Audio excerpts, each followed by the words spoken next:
今天我们画一个什么？画一个这个，呃，这属于我们高远的构图啊，高远构图。然后是属于我们束缚的，也是常见的那种三段式的近、中、远，对吧？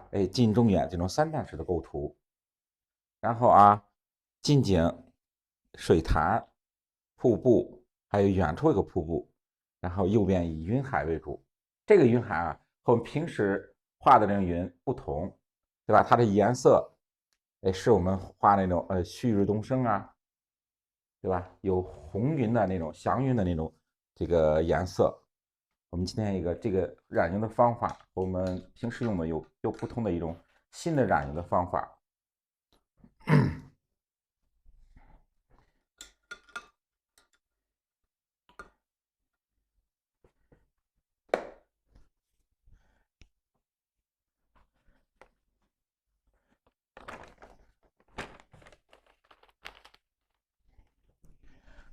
看，我们开始啊。这个小图也是我们小图也是个4尺4开的。我们放成一个画成一个4尺整张的。我们画构图的时候，对吧？你就是放那个放大，你按比例画就可以啊，按比例放大就可以。笔尖调墨，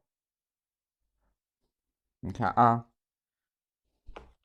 看，我再让大家看一下啊，这是个小稿啊，看，这是我们的小稿，这是个4尺4开的，我们放成一个4尺整张的。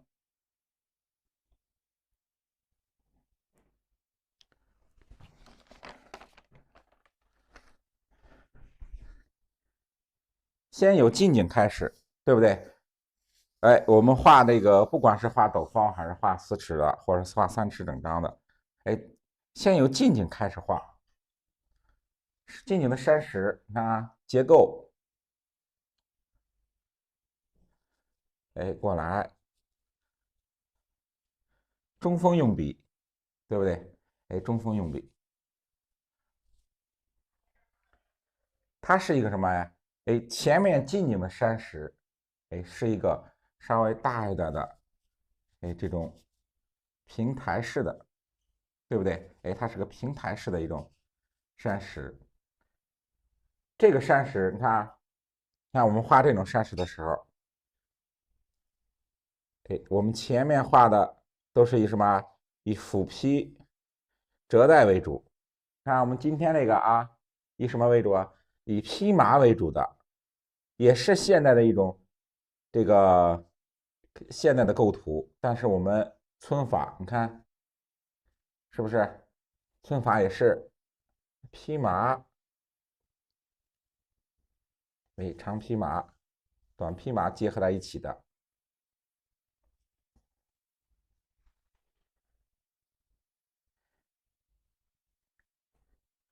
你看，我们现在画现代山水来说画现在来说也是不是说这个披麻是不是我们和传统的不同？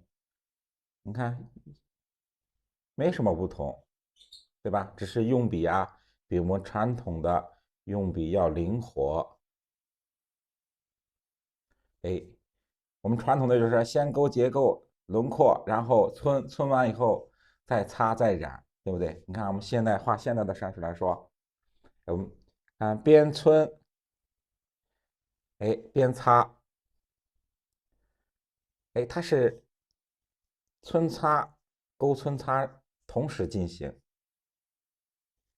你看我们的披麻皴是不是？勾皴擦同时进行。就是说，浓墨淡墨，干笔湿笔，你看干笔湿笔，一气呵成，一气呵成，对不对？哎，看这就是我们也是常用的那种披麻皴。你看披麻皴画我们现在的这种山石，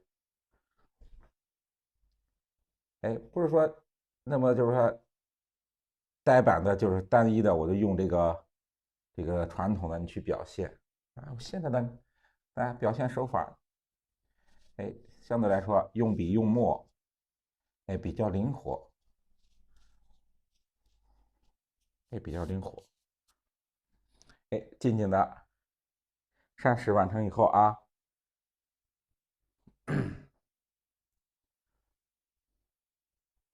笔尖调墨，还是对吧？调墨的时候，笔尖调墨，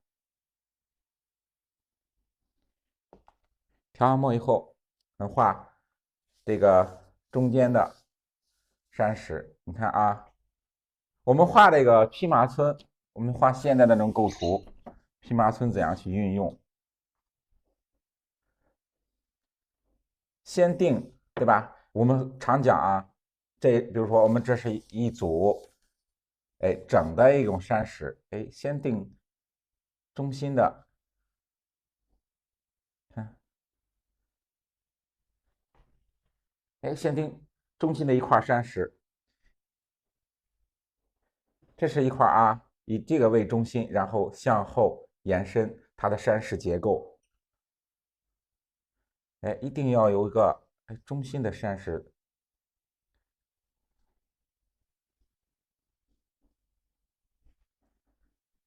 看，对不对？哎，前面的以这个为中心，我们向后延伸，你看，用笔过来，先勾它的轮廓，哎，先勾它的轮廓。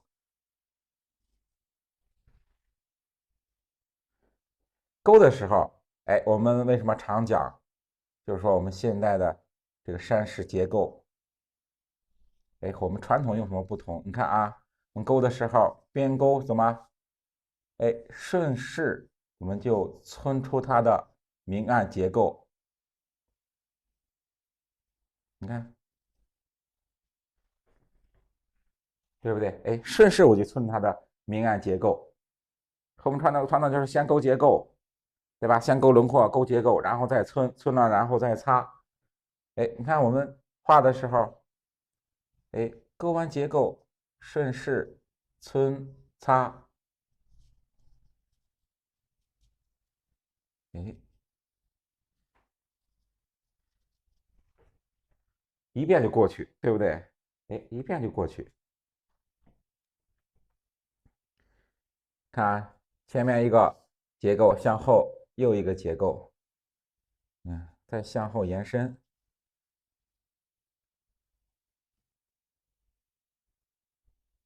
哎，向后延伸，轮廓线是不是？哎，也是先勾轮廓线，勾完轮廓线里边的结构勾出来，哎，勾出来，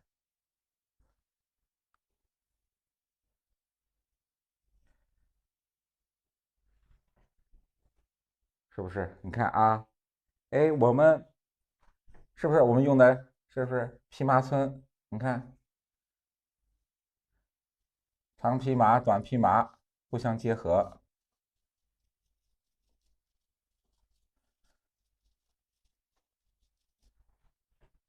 哎，这个就是我们用什么？哎，用这个侧锋用的稍微多一点，是不是？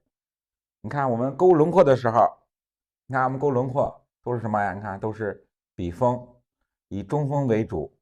你看啊，对不对？哎，都是以中锋为主。然后皴的时候，你看皴的时候，我们这个中锋、侧锋是不是？哎，中侧锋并用，就是你看那个笔，哎，我们勾结构线的时候，这个笔呢几乎都是哎垂直的，击出直面。然后皴的时候，你看啊，是不是这个笔呢？对不对？哎，有立起来的时候，哎，有侧过来的时候，这就是我们中锋、侧锋的运用。我们皴擦的时候，哎，我们皴擦的时候，中锋、侧锋并用。哎，记住，哎，这就是我们用笔的变化。哎，这用笔的变化。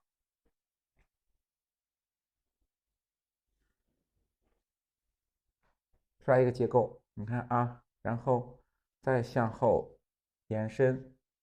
哎，你看笔锋是不是啊？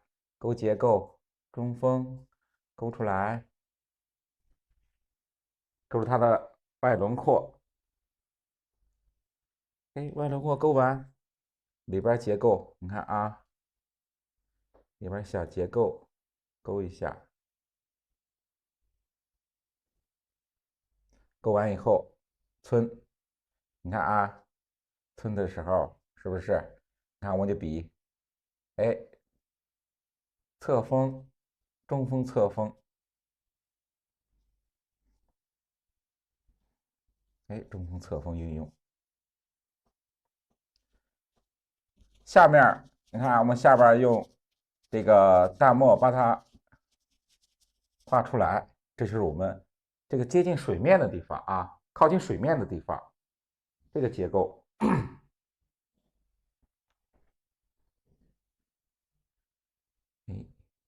过来。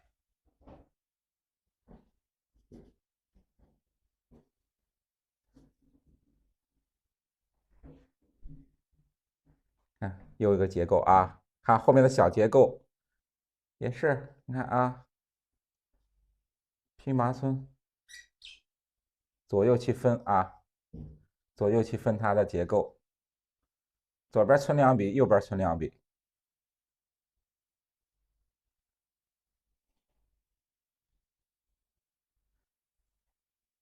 是不是？你看啊，哎，皴的时候，它的位置是在我们常讲是在哪儿？是在我们结构线的后面，对不对？哎，结构线的后面。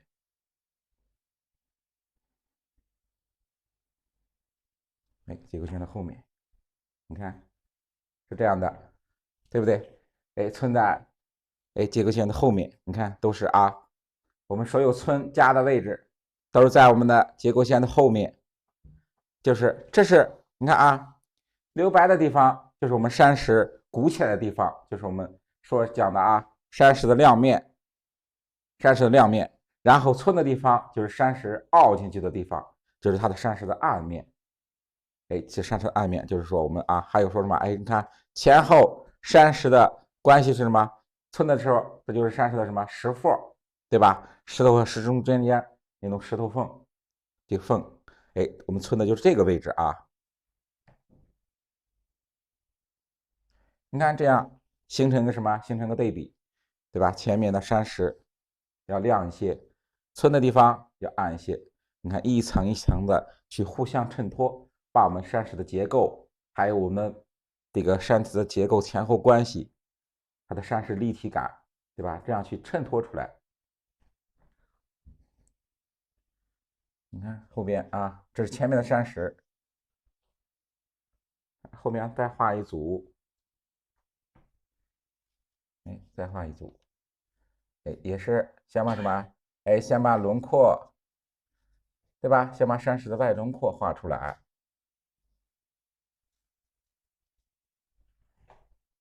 哎，先把山石的外轮廓画出来，轮廓结构，哎，处理完以后啊，你看皴的时候是不是？你看啊，是不是我们常用的蓖麻皴？你看左右去皴，是不是？哎，左右去皴，你看，哎，下面靠近水的地方，干笔擦出来。你看我们分完结构以后，是不是？哎，皴的时候，你看一定要注意皴它的这个位置，我们不要乱啊。不管我们结构，你分的结构层次，对吧？多少个层，多少个这个前后关系，但皴的位置我们不要乱，哎，不要乱。你看，都是在这个结构线的后面，是不是？哎，这个位置大家记住啊，不要乱。寸的时候，这个位置不要乱，就是都是在这个山石的结构线的后面啊，这样一层一层的去拖出来。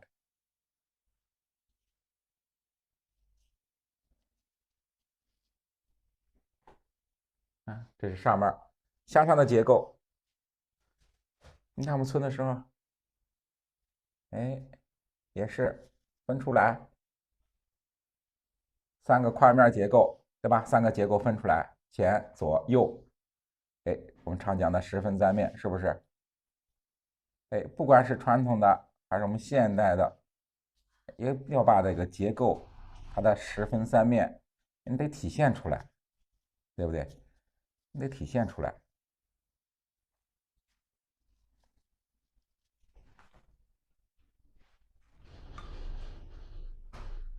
哎，你看我们用的是对不对？都是常用的这个皴法。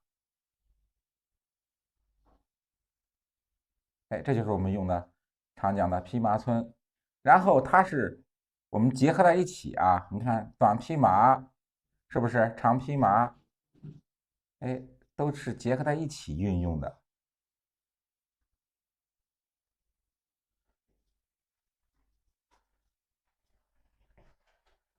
嗯，是不是？哎，结合在一起，长匹马、小匹马结合在一起。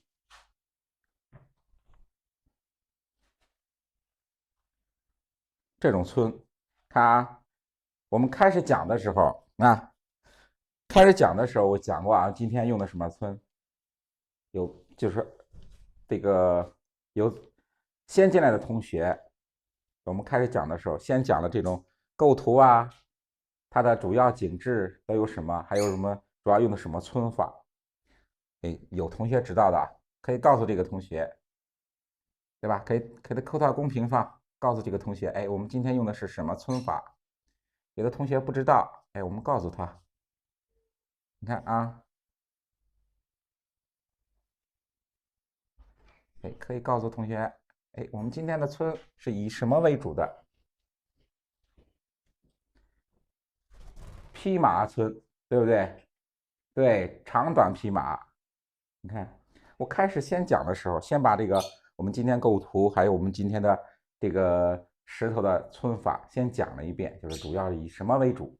你看我们昨天和前天，哎，那种山石都是用什么为主啊？以斧劈折带为主。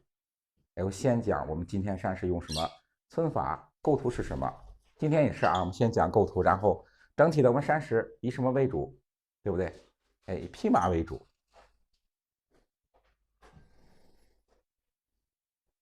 哎，小的碎石画出来了，对不对？前面这一部分山石完成以后，你看啊，哎，完成以后，我们画一些小的树木去点缀一下啊。你看，我们今天画这个啊，小的碎石，加一下啊，稍加一下。看前面，对不对？大的组合，山石大的组合，然后，哎，中间建一些小的碎石，哎，小的碎石，哎，这就是我们这个山石它这个组合里边哎常用的小兼大。你看，小的碎石，你看，对吧？上面也有，下边也有，右边也有，哎，中间是以大的石块为主，左右前后都是以小石块为主，这都是常说的啊，小兼大。哎，画一个小的树木啊，你看，过来，先画树头，对不对？哎，先画树头。我们今天画的这个啊是单钩，哎，树木以单钩为主。你看，哎，单钩为主，画树头、树干，哎，树干、树身，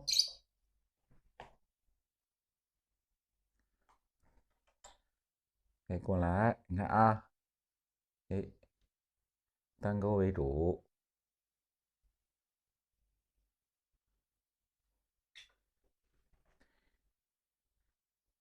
画完这个树形，你看过来，向下探出，哎，因为我们这左边这一部分是什么？哎，是瀑布，对不对？哎，是瀑布，我们是向下探出来，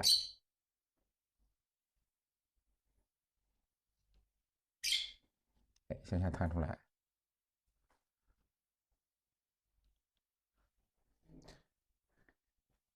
这是一棵啊，一棵树，再过来，哎，树头、树身，左边出枝，右边出枝，后面你看啊，哎，前后是不是？哎，简单的教出来哎它的树的前后关系，哎，这样才能把树的这个所以说哎它的这个透视画出来，对吧？表现出来。哎，树干、树枝，你看我们要点这个松树的时候怎么去点？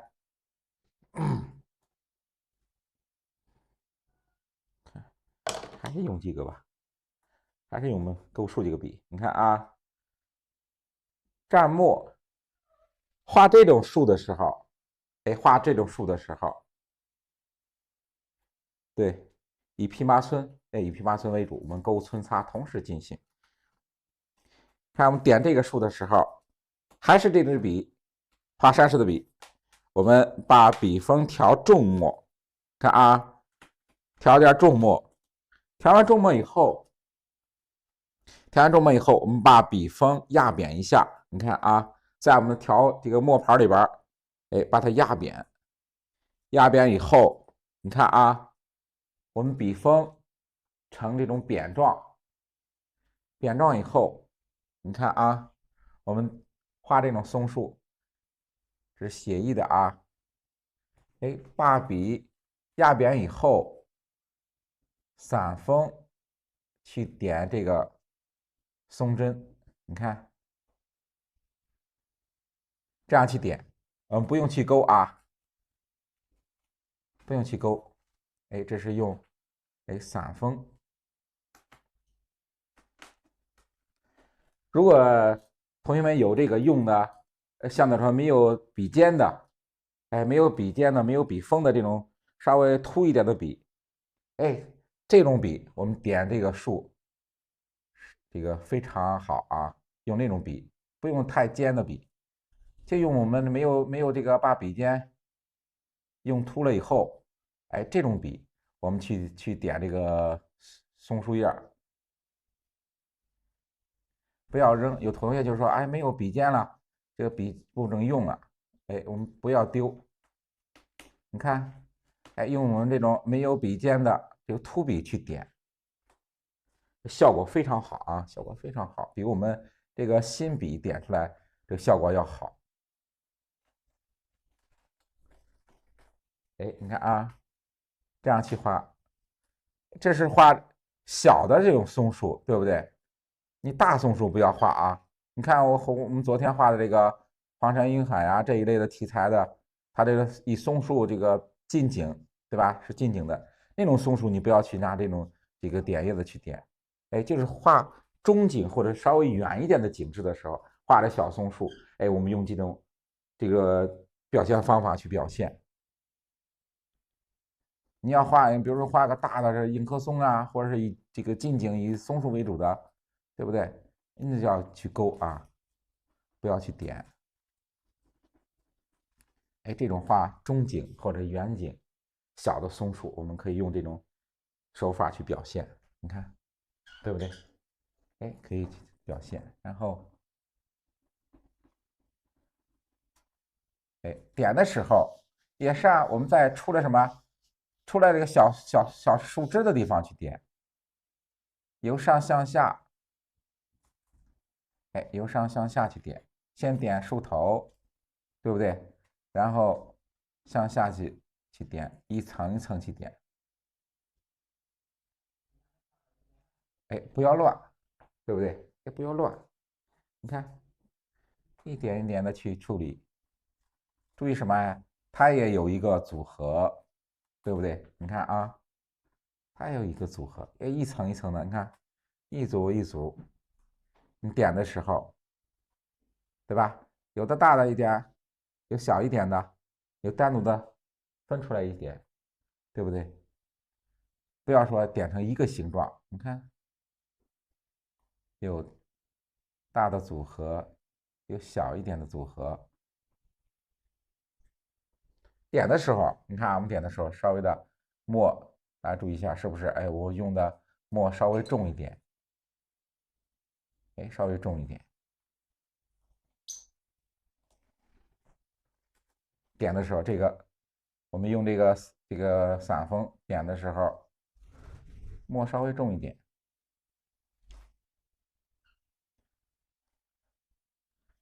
这个点这个松树的方法啊，大家要熟悉一下，因为到比如说画后面好多作品的时候，你画远山，远山上的小松树，对吧？都是这种表现方法、表现手法，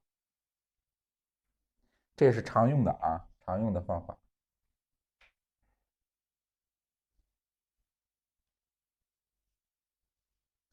哎，看稍微画稍微高一点的，稍微高一点的松树，哎，树头画出来，对不对？哎，先把树头画出来，然后树干。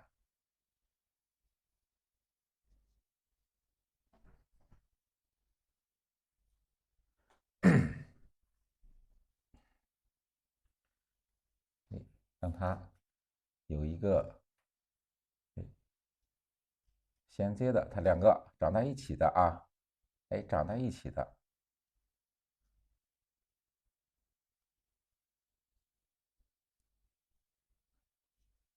哎，画的时候你看啊，对不对？哎，左边短的，右边稍微长一点，出枝的时候，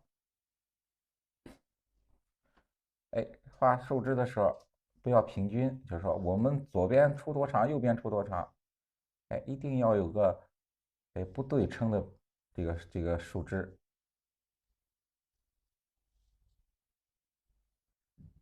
哎，过来向后伸出来。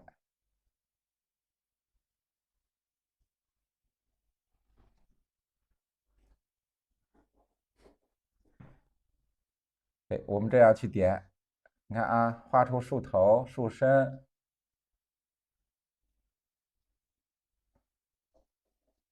哎，点的时候，看啊，还是这个，对不对？点的时候还是这个位置啊，对不对？还是我们小树枝出小树枝的地方，我们去点。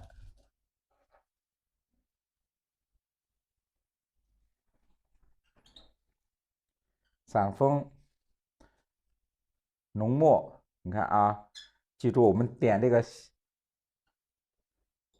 啊，哎，散锋、浓墨，哎，点的时候一定要注意，我们这个墨是稍微重一点，对吧？稍微重一点，不要太浅，对吧？点这个松树的时候，哎，不要太浅，一定要稍微的墨重一点。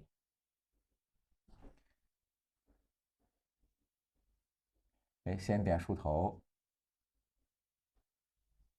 哎，先点树头，把这个树头点出来。这个画这个散锋点这个树的时候，对吧？你看它的树比我们勾的好在什么地方啊？哎，比较这个表现这手法，那比较灵活。你看，哎，比较灵活。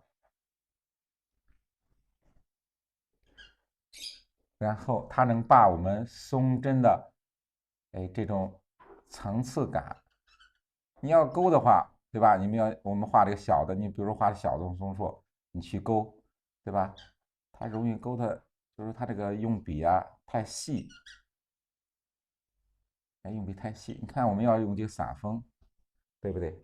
看把这个松枝，哎，画出来以后，哎，比较丰富，它的这个层次啊比较丰富。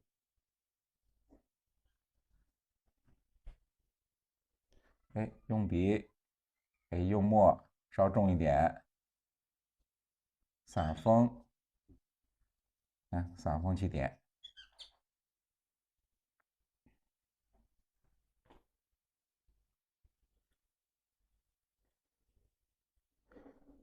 还有我们画的时候啊，你看画的时候还要注意什么一点？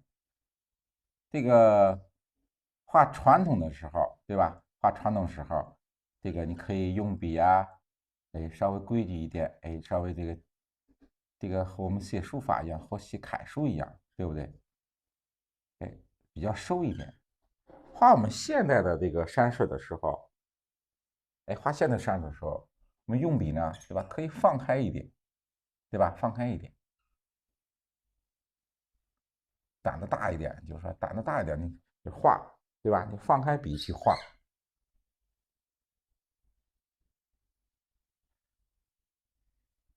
不要太拘谨。有的同学就是，画的时候用笔啊，哎，有点这个太拘谨，可能也是，比如说有的同学临这个传统临的比较多的话，对吧？临过一段时间传统，他用笔啊，哎，比较规矩，就一看特别规矩。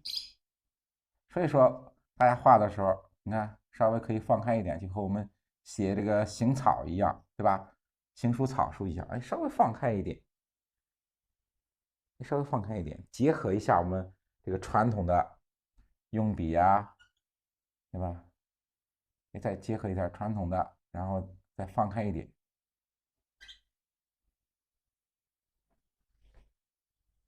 你看，需要这个大笔触，对吧？可以需要大笔触的时候，我们就用这个稍微泼辣的线呀去表现，不要每一个都是说特别小心翼翼的去画，要放开去画，没事儿，错了就是错了，不要怕画错。有的同学就是怕画错，特别拘谨，哎，不要怕，错就错，错了下次我们，对吧？第一次画错了，第二次我们再画的时候，对吧？你就不会再犯错，画一次我们熟练一次，你看对不对？就比我们勾的那个是不是？哎，比勾的哎自然，比它的小这个松枝，你看也丰富，哎，也丰富。你看，哎，这就是我们啊常用的画现代山水来说啊，在中景、远景山石上常用的那种松树的这个画法。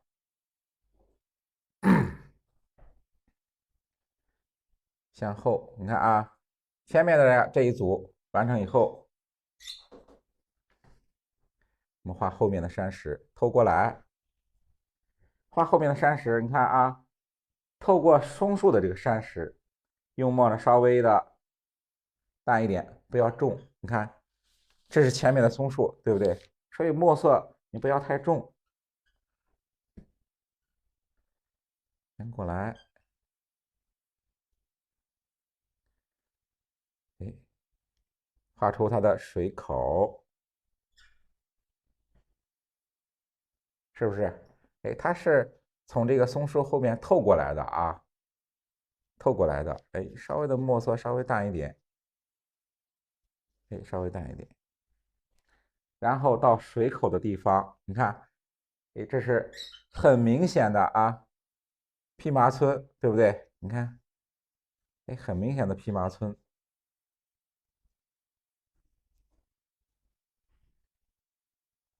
交代一下，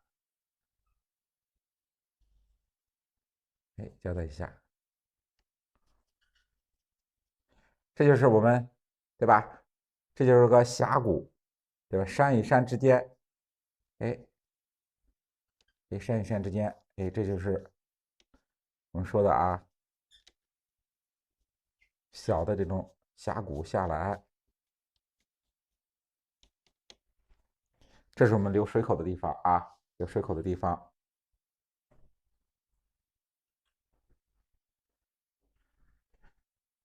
这样完成以后，我看右边的水口的结构我们勾出来了以后，对不对？然后左边的水口位置，哎，先勾山石的外轮廓大致形状，我们勾出来。你看，哎，过来，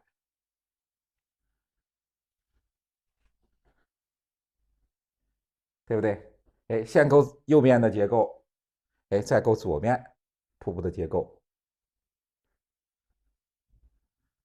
哎，向后延伸，哎，向后延伸。看勾完轮廓以后，这种结构我们怎么去处理？你看啊，侧边结构怎么去处理？过来，你看是不是？哎，常见的蓖麻村的这种结构，是不是？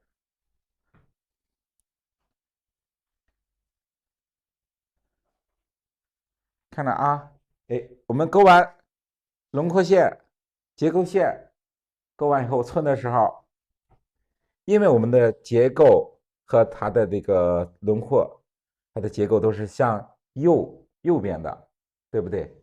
它的势都是向右边的，所以我们寸的时候，哎，向右，看，向右去寸，哎，也是啊，在我们的结构线，你看结构线的后面，是不是？过来，你看中侧锋并用，哎，你看笔侧过来，哎，笔侧过来，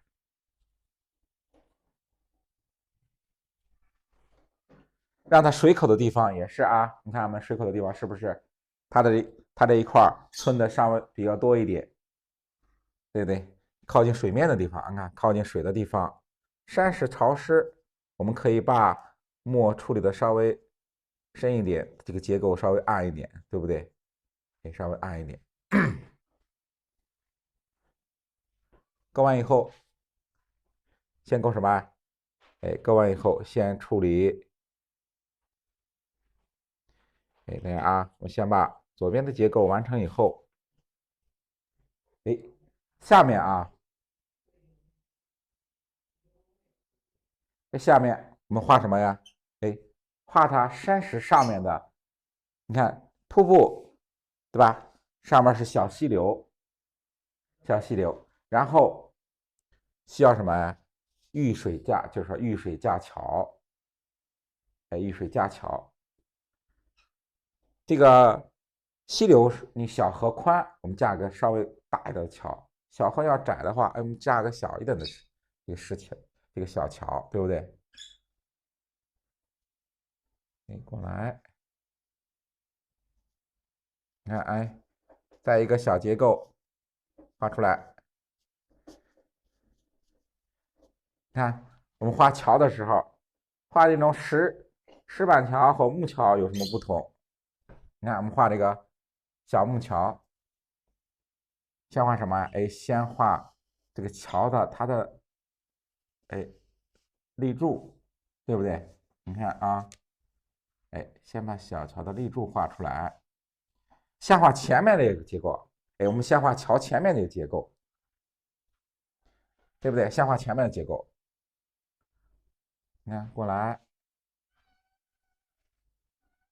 哎，前面那个立柱结构画出来以后，你看啊，然后我们再什么搭这个桥面，哎，这是个桥面，你看，哎，这是桥面，哎，先把前面这个结构啊，就是我们靠前的这个结构，我们先画出来，哎，你看啊，然后上面的桥板勾2个线，哎，勾2个线。这样铺好了以后啊，一定要把前面这个栏杆，你看，哎，前面栏杆画出来。看前面结构，整体的小桥结构画完以后，对不对？画完以后，你看啊，画完以后，你看再画后面这个桥的这种支柱、桥柱，你看啊，这个顺序不要乱，对不对？这个顺序我们不要乱，先画前面的结构，再画后面的结构。哎，画出来。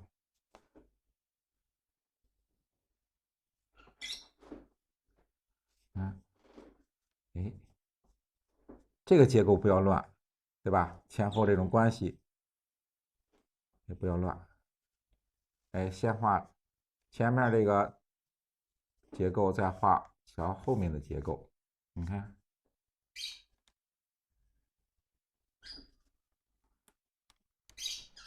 哎，这就是啊，我们架的小桥画出来，就是说从画外过来，它是哎有个小路过来，你看哎，我们有个小路过来，哎过小桥，对不对？哎，给小桥过来，然后到左边，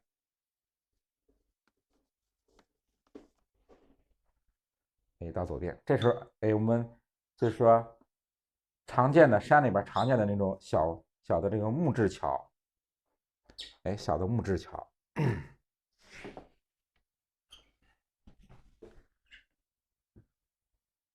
哎，突出的一个小的山峰，啊，哎，突出的小的山峰，也是寸两笔。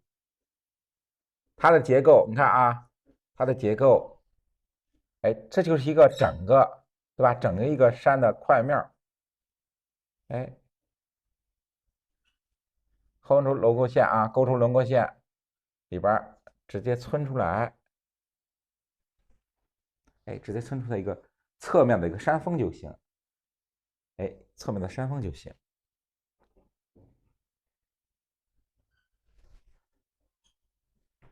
看，然后画一个小的树，遮挡一下，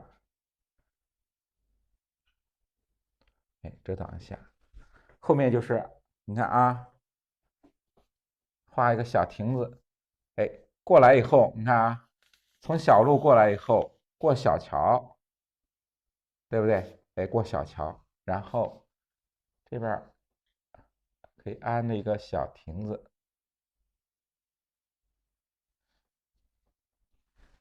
小亭子怎么画？对吧？先画前面这个结构啊，画个三角形，哎，画个小的三角形，哎，下面它的就是说暗部结构，看，哎，暗部结构，然后画一个，哎，把这个亭子角哎画出来，分一下啊，对不对？画个前面的一个亭子角画出来，这个稍微高一点，侧面这个稍微低一点啊，稍微低一点。然后画的时候，你看啊，画停住的时候，先画什么？哎，先画左边这个结构啊，哎，先把左边结构，然后中间，你看，中间是在这个线的下边去画，在右边的，哎，这是后面的，对不对？这样去画，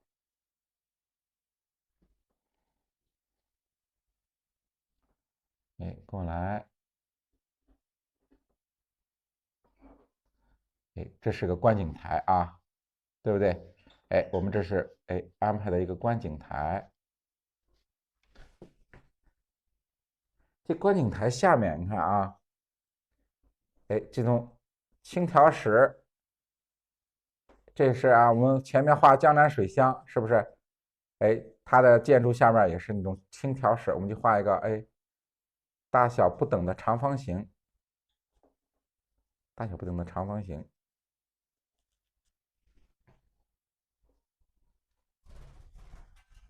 你看啊，然后这是一个栏杆过来，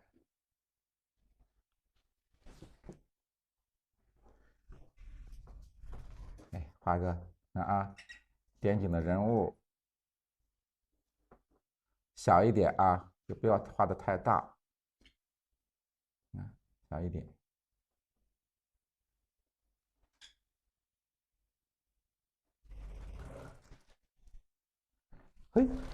看啊，小的点景人物，点缀一下就可以啊。在后面你看啊，近景、中景，对不对？近景、中景完成以后，下边就是远景的部分。远景的部分，我们勾的时候，对吧？注意什么？注意它结构不要勾得太复杂，稍勾一下轮廓线。中间是我们被云遮挡的地方，断开。被云挡的地方断开。下面虚下来啊，看啊，下边我们云的地方需要处理云的地方，让它虚下来。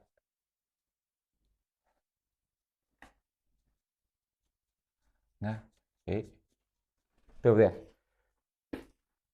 虚下来，这时候我们看啊，这是云的地方断开，下边处理云的地方都用弹幕虚下来。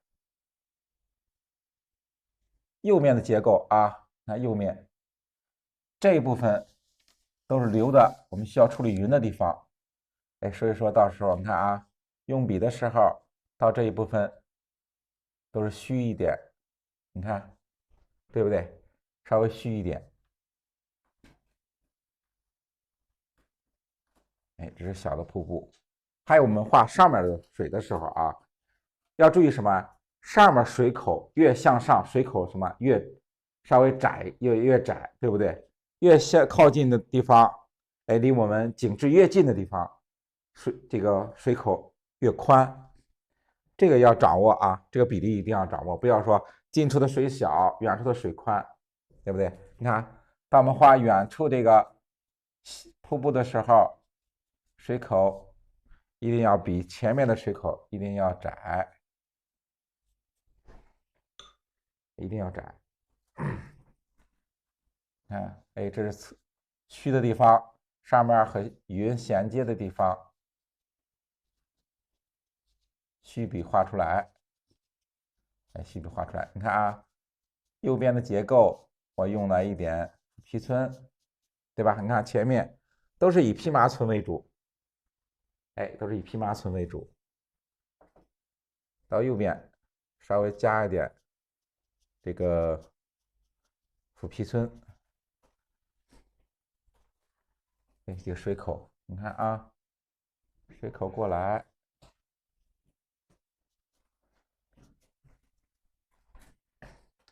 然后你看啊，下面我要画远山的话，对吧？淡墨，远山无村啊，只勾一个轮廓线，对不对？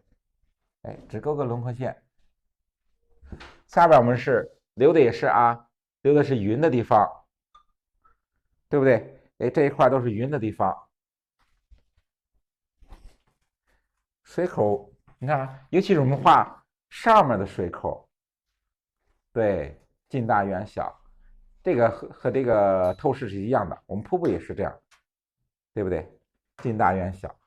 到上面的水口的一定要交代一下什么？不要说像这样现在留的这种白的水口，对不对？你的水不可能说从这个凭空就有了这个溪流，对不对？哎，一定要交代一下。你看啊，我们可以用淡墨干笔稍画一下，也稍交代一下水流的位置。看，淡墨，对不对？稍画一下，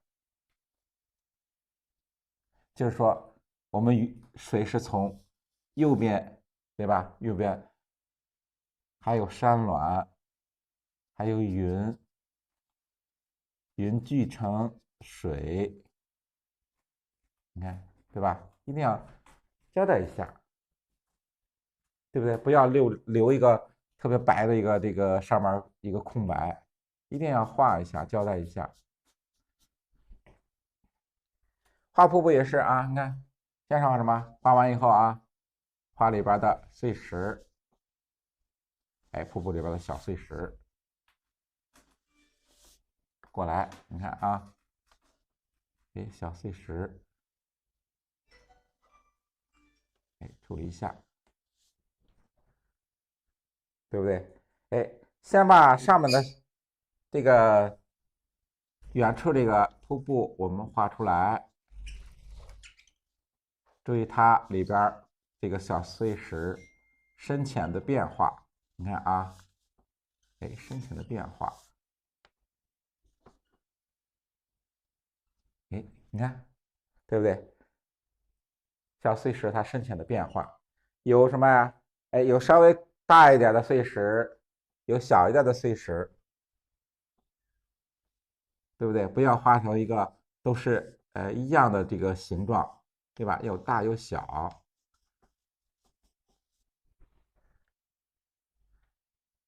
看有大有小。然后下面你看啊，下面它的这个瀑布，哎，你看也要注意它石块的大小、水流的变化。你看啊，先安排一个大一点的，对不对？哎，先安排一个大一点的这个碎石，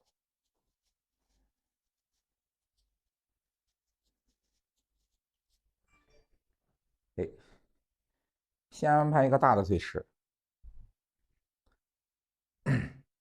它这个稍微看到了近景以后，对吧？我们稍微的安排它的水流丰富一点，对不对？哎，稍微丰富一点。哎，我们用这个小碎石，哎，去变化它的溪流的方向，对吧？瀑布水流的方向。你看，过来，有大有小，处理出来。看，它有向，对吧？向右流的，然后遇到这个碎石以后，对吧？改变它水流的方向。哎，改变它水流的方向。哎，过来，你看，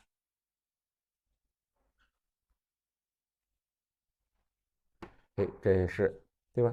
遇到下面的这个大的碎石以后，对吧？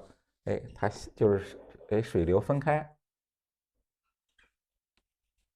哎，所以说画的时候，哎，让它变化一下，哎，稍微变化一下。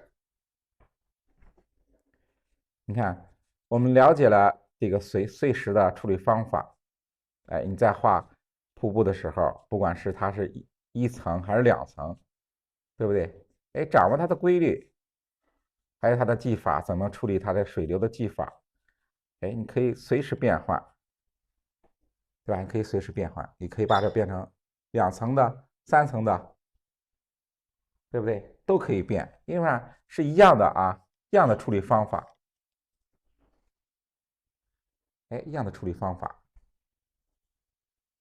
嗯，过来，侧过来，对不对？你看，都是用的什么？用的侧锋啊，哎，都是用的侧锋。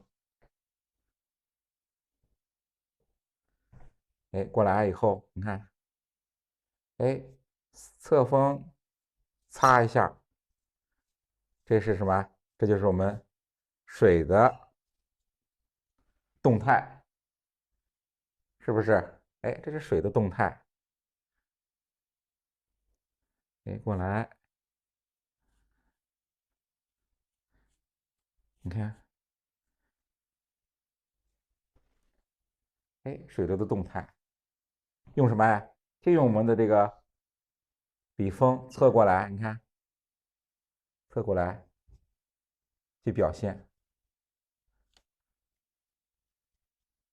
哎，这时候画这个线的时候，是吧？用笔啊，稍微干一点，对吧？用淡墨，哎，用淡墨，笔锋稍微干一点，你看，对不对？它的结构，哎，画出来。哎，到下边的水口，你看啊，哎，到我们后面的上方，这个水口的上方，哎，用什么呀？哎，用云去遮挡，就是落差，对吧？上面的水流下来以后，下边产生的这种云气、水汽啊，就是水汽，哎，给遮挡一下，哎，遮挡一下。然后它也不是直接流过来的，它是在后面，对吧？这是云遮挡的地方，看不到的地方，哎，水流蜿蜒崎岖再流过来，哎，再流过来。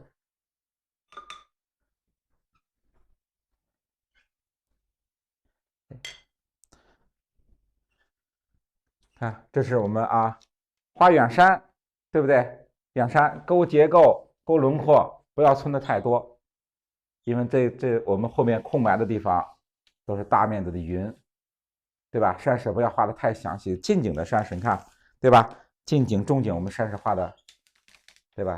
很详细。哎，到远山的时候处理的稍微简单一点啊，稍微处理的简单一点。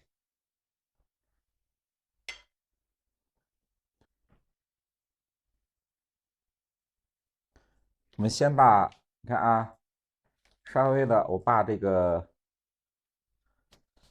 后面啊，我们这个松树的后面，哎，稍加一点，哎，淡一点的这个树木，对不对？哎，加一点淡一点的树木，就是在什么呀？你看，在我们后面，这是一个小的台阶啊，树中间穿插过来小的台阶，小的台阶后面，哎，我们穿插一些，就说哎淡的树木，就是说，你看这是近景的树木，对不对？近景的树木，然后后面稍微远一点的树木去穿插一下，穿插一下，哎，用淡墨去表现，对不对？哎，用淡墨去表现，也是啊，还是我们这个笔，对吧？画山水的笔，散锋，你看，哎，散锋去处理一下，哎，稍处理一下。这个后面的树，对吧？你看前面我们都是用重墨去画，哎，后面的树，哎，用淡墨去表现，两个层次，对吧？重墨、淡墨，哎，两个层次，你看，哎，画的时候，对吧？和前面的树不一样啊，现在树可以交代的非常清晰。到我们后面了，对吧？它是在云雾中的这个树木，哎，画的稍微的，你看，哎，稍微的简练一点，哎，稍微简练一点。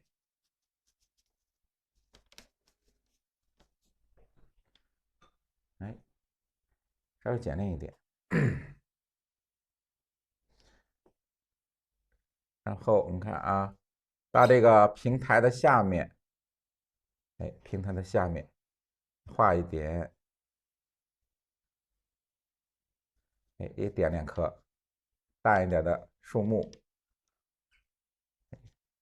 这样的树木，看是不是？我们用这个散锋用的比较多，对不对？你看我们用这个稍微，看有的同学就说用的笔没有尖的，就用的秃笔，哎，你看表现的方法，哎，经常用到这种，哎，没有这个笔尖的，没有笔锋的这种笔。看，我们去散锋去点，哎，散锋去点，哎，表现那种什么？哎，表现这种，哎，雾蒙蒙的这种树，哎，雾中的这种树，就用这种，哎，没有笔尖的散锋来去表现。嗯，然后啊，哎，我们需要加淡墨的地方是什么？哎，水口的地方，是不是？哎，水口的地方稍来一点，衬托一下我们的这个水流。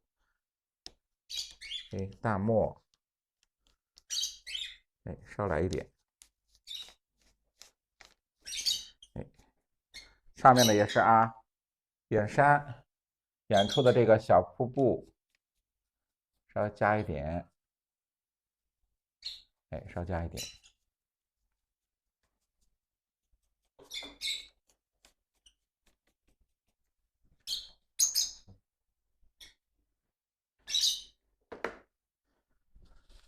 好，看上颜色啊，我们看上颜色，身上前面这个水面啊，前面水面，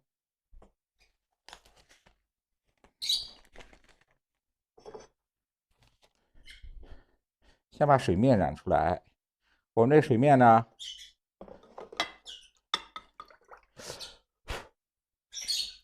看这个颜色，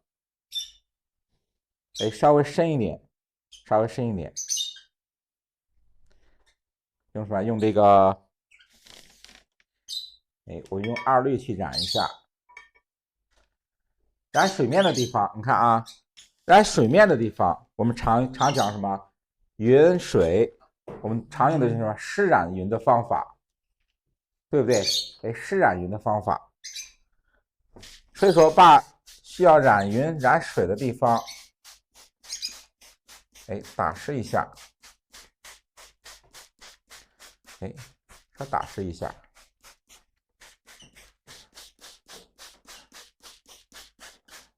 嗯，哎，稍打湿一下，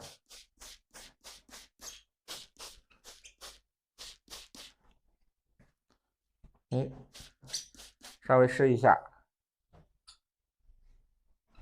哎，我们先把这个前面的啊，近景的水面稍染一下。染的时候，你看打湿了以后，上面的多余的水分，我们稍微吸一下，不要说你看喷完水以后你就去染，对不对？你稍把这个喷水的地方稍用这个废的宣纸，我们吸一下，水分不要说太湿。你看啊，稍微吸一下，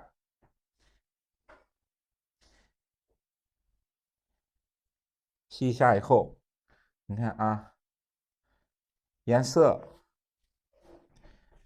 是用这个相对来说颜色比较重的这个二滤去染啊，哎，二滤去染，你看，让水面，你看啊这个水面一定要什么颜色一定要重，哎，一定要重一些，对不对？一定要重一些。然后我们染这个水面的时候，注意什么呀？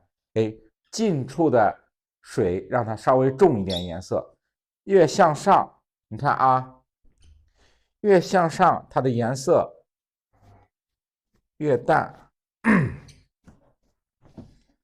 大家注意，你看它有个颜色的过渡，就湿的时候，哎，为什么我们这个要打湿这个画面啊？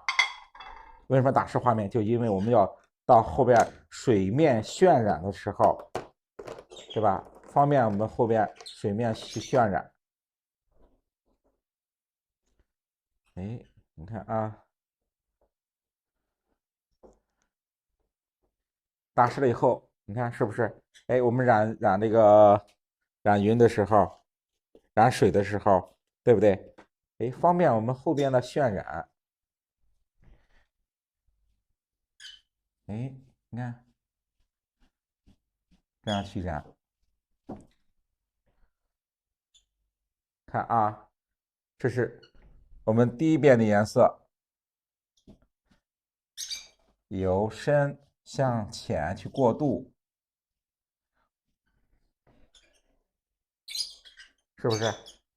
哎，让它由深到浅向上去过渡。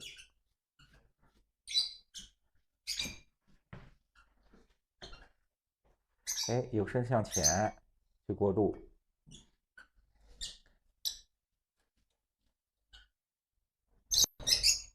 哎，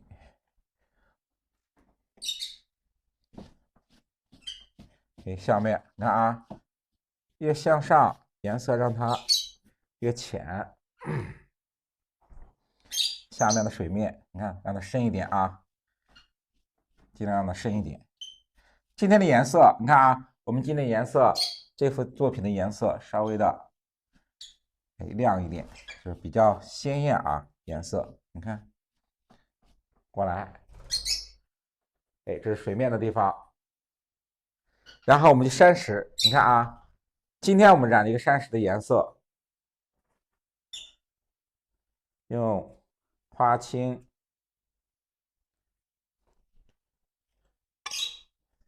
一下啊，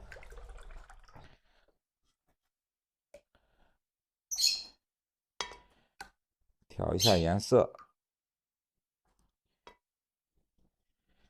稍调一下颜色。我们用这个颜色啊，今天的我们颜色稍微的多一点，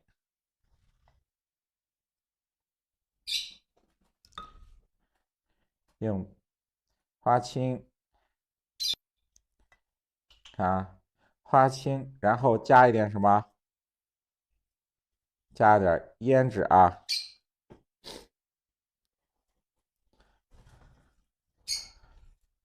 花青、胭脂。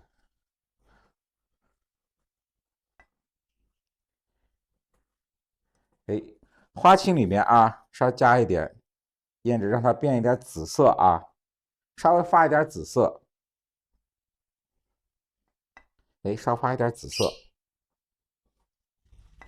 然后你看啊，发一点紫色，加一点白。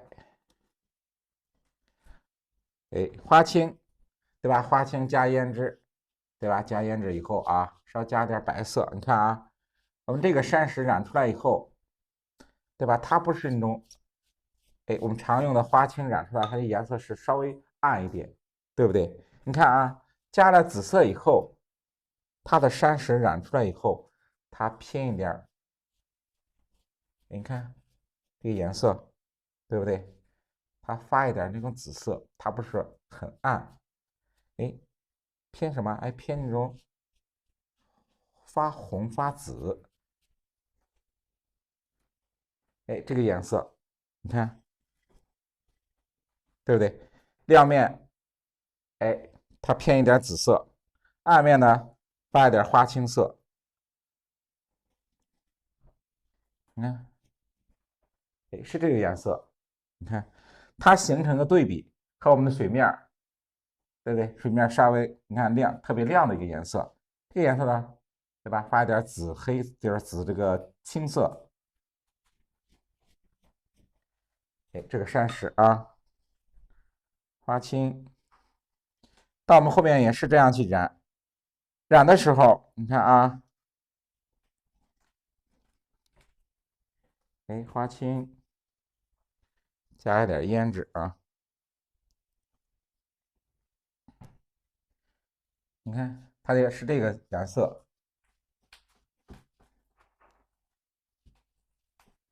哎，它的颜色不像我们平时画的那么暗，对不对？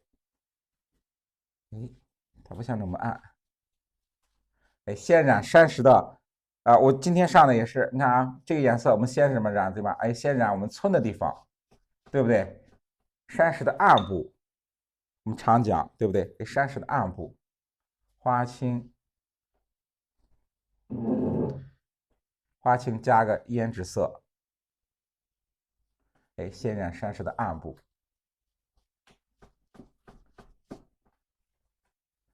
哎，鲜染山石的暗部。再向上，你看，然后我们留白的地方，哎，先把这山石染好以后啊，留白的地方，哎，朱标，调点朱标，藤黄，你看啊，哎，朱标藤黄，一点赭石，这个赭石少一点，哎，我们平常用赭石就是加多一点啊，这个颜色赭石少一点，藤黄多，就是说朱标多一点啊，哎，朱标稍多一点，你看。哎，暗部上了这个花青加的胭脂以后啊，亮部，哎，我上这个朱标加藤黄，稍加一点这个赭石，这个颜色，你看，哎，稍加一点，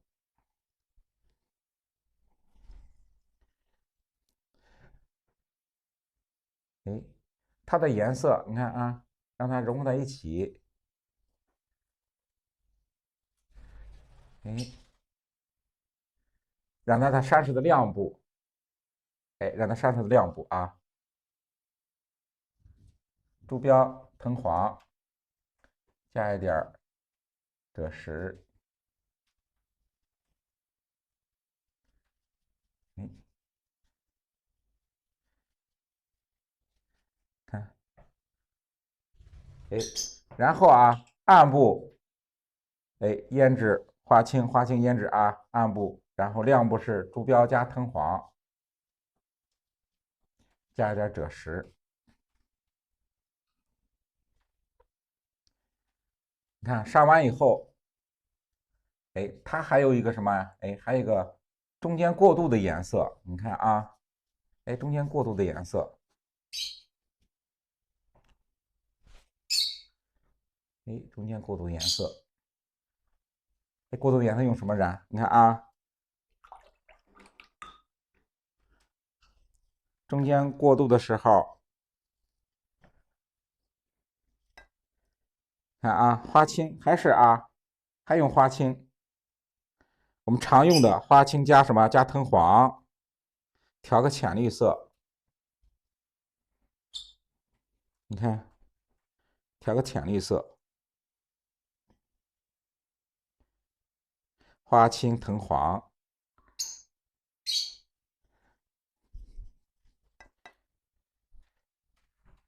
在什么地方染？看啊，暗部，对不对？太青蓝不是暗部是花青加的胭脂啊，然后这是朱标加藤黄加赭石染的亮部，在中间的这过渡颜色，你看啊，哎，中间的过渡颜色，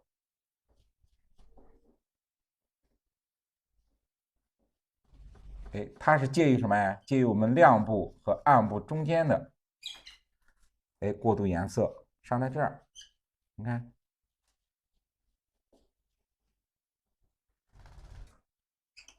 对不对？哎，上在这个位置啊，对不对？它是一个过渡的颜色。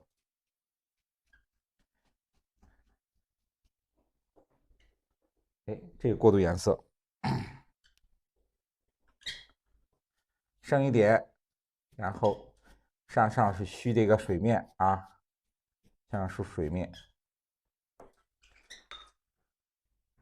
后面，哎，后面我们赭石还是这个朱标啊，我们用的时候，对吧？统一的都是这个颜色，亮部赭石藤黄，对不对？亮部朱标藤黄赭石，你看，加一点。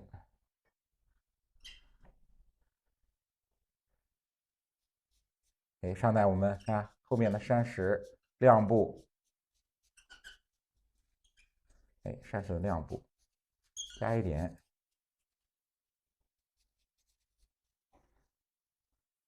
哎，这亮部的结构，哎，这个小路用这个勾一下，看它的亮部是不是也是这个颜色啊？和前面这个我们山石的亮部颜色是一样的，周标藤黄，对不对？水口的地方花青，对不对？还是啊，花青加什么？加胭脂啊，这水口的地方。哎，我们没有用这个嘛啊，我们没有用花青加淡墨，用花青加胭脂。哎，水口流出来。哎，到下面你看啊，接近水面的地方让它虚下来。哎，让它虚下来啊。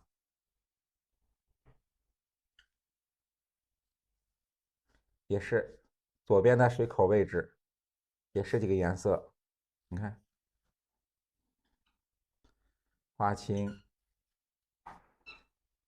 加胭脂。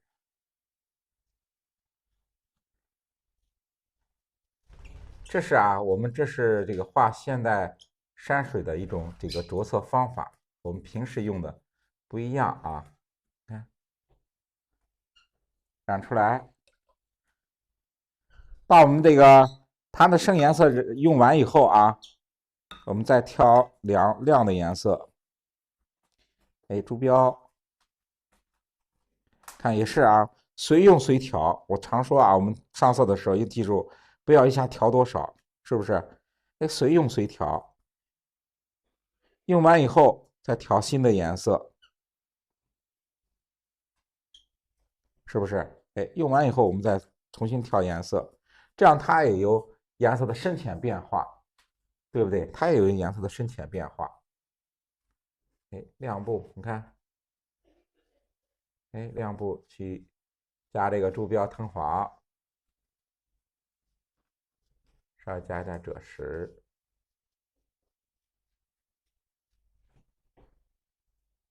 哎，这个颜色，你看，然后还有这点颜色，接着上，对不对？还有我们盘的这个调好的这个亮部的颜色，还有的话，我们就上上面的颜色，看，哎，上面的颜色染出来，台阶，还有我们这个平台，哎，也是这个颜色，复勾一下啊，哎，复勾一下，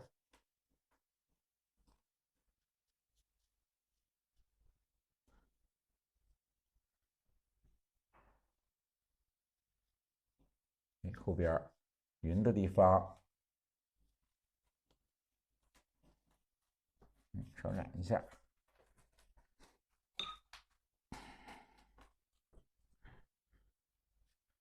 哎，把亮部的颜色，哎哎上完以后啊，我们再去调这个颜色，哎，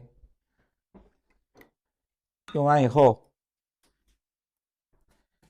花青、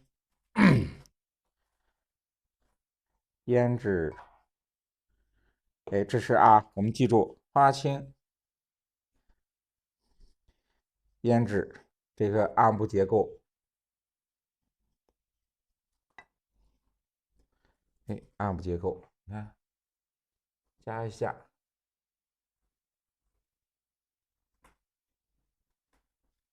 哎，看染完以后啊，还是这个颜色，花青、胭脂，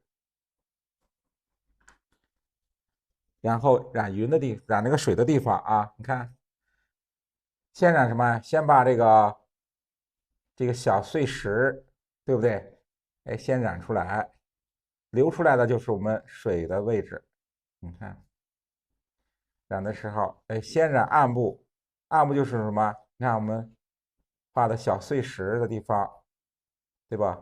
它就是水流暗的地方，留白就是我们水花的地方，对不对？你看，哎，下来，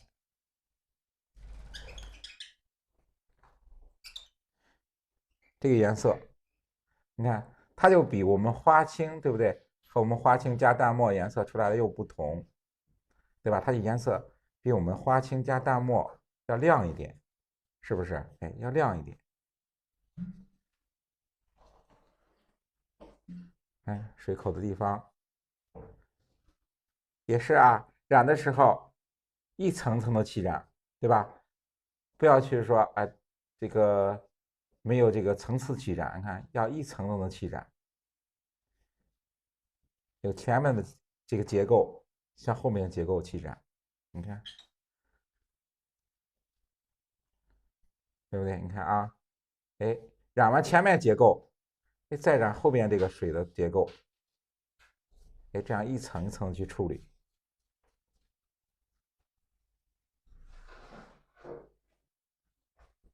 哎，一定要把什么呀？要把我们水流的这个白，对不对？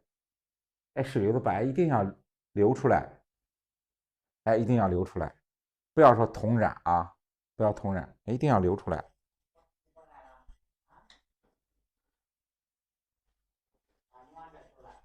你看，哎，稍微加一点，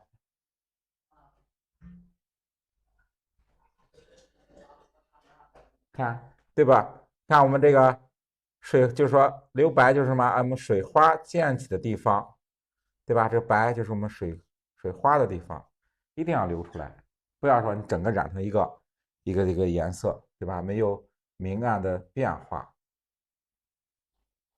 哎，过来，越向上，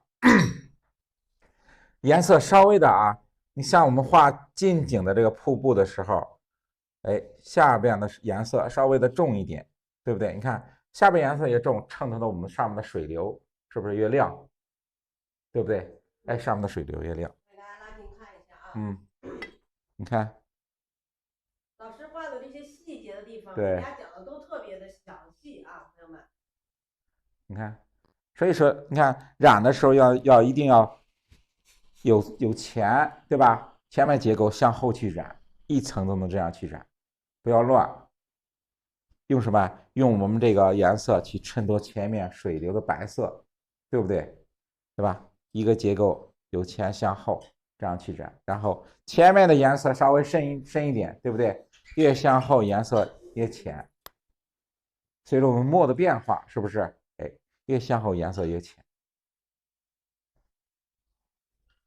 你看到后边是不是？哎，随着我们的颜色变浅以后，我们就染后面的颜色，你看对不对？你看前面颜色相对来说稍微重一点，越向后颜色越淡，越浅，这就是我们颜色的变化，对不对？你看墨的变化上有体现，颜色上也要有变化啊。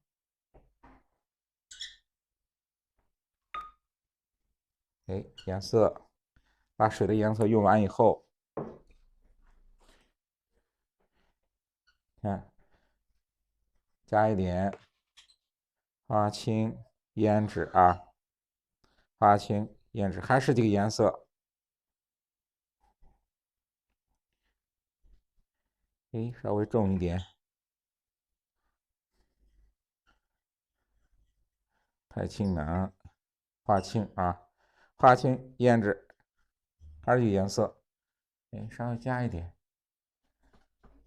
哎，因为什么呀？因为我们靠近这个，哎，这下面水面的地方，你看啊，靠近水面的地方，它是就是说我们体现的那水汽，对不对？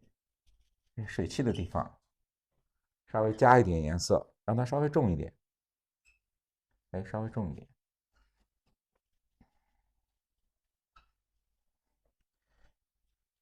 哎，中间的颜色，你看啊，哎，我们这一块山石我们加了这个中间的颜色，过渡颜色，对吧？这块山石和后面的山石没有加，还是这个颜色。赭石不是赭石了，有花青啊，花青、藤黄，调个浅绿色啊，花青、藤黄，调个浅绿色，你看啊，花青、藤黄，调个浅绿色，然后稍微加一点啊。我们常染水面的时候啊，我们前面画这个江南水乡，是不是染水面？就是花青加藤黄，稍加一点什么？哎，稍加一点三绿，对不对？哎，稍加一点三绿。我们这个颜色也是啊，稍加一点。调完这个花青和藤黄以后啊，稍加一点三绿的颜色。看，加在哪儿？暗部，对不？暗部是花青胭脂，亮部呢是朱标藤黄，加一点赭石。那一个中间的过渡颜色，就是我们赭石和这个花青的中间过渡颜色。你看啊，加在这儿，哎，稍加一点这个绿色，就是我们花青藤黄，对吧？调的，还有什么？哎，还有点三绿啊，稍来一点三绿。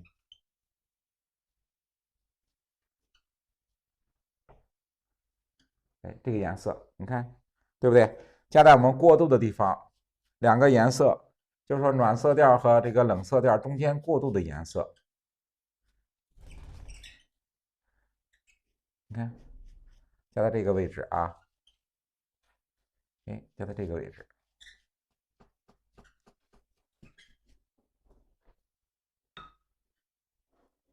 哎，上来一点，哎，让它过渡一下，对吧？你看亮部的这个朱标、藤黄和赭石属于什么？哎，属于暖色系，对不对？然后我们这个花青和胭脂呢，属于说这个冷色系，对吧？如果你没有中间那个绿的过渡，它两个颜色比较生硬，对不？比较生硬，它没有个融合，没有过渡。你看，我加了以后这个绿色以后，是不是它这样过渡过来比较自然？山石的过渡比较自然。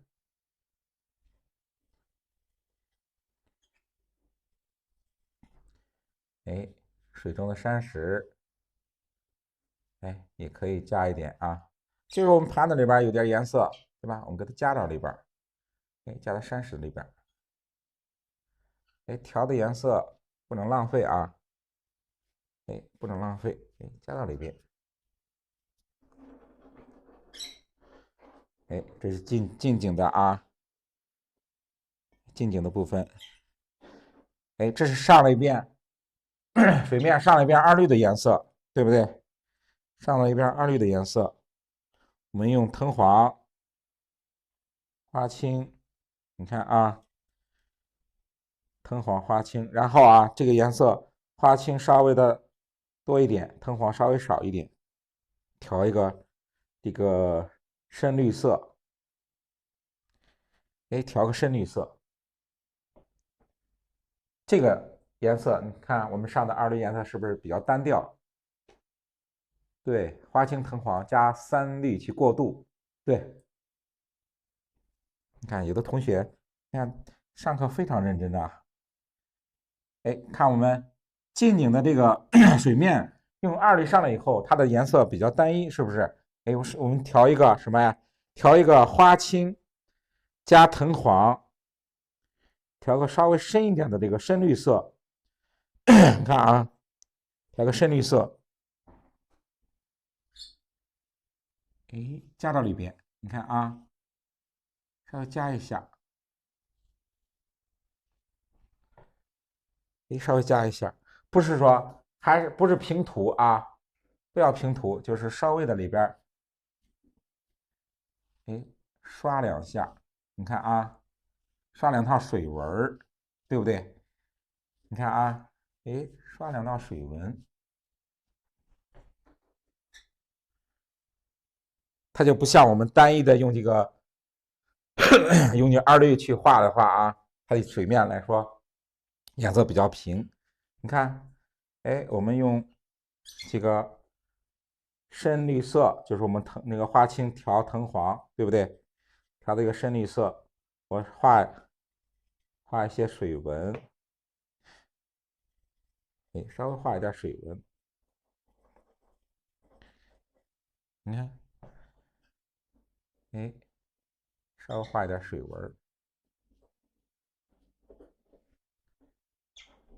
对不对？就是啊，山石的倒影，你看，哎，山石的倒影，画一点，对不对？这就是啊，你看我们画传统画里边就没有这个山石的倒影，对不对？现代的这是现代的一种表现手法，你看，哎，现在的一种表现手法，哎，稍加一点，你看，哎，用一深绿色，我们去画这个水的倒影，还有什么？哎，还有这水纹你看啊，哎，画两道水纹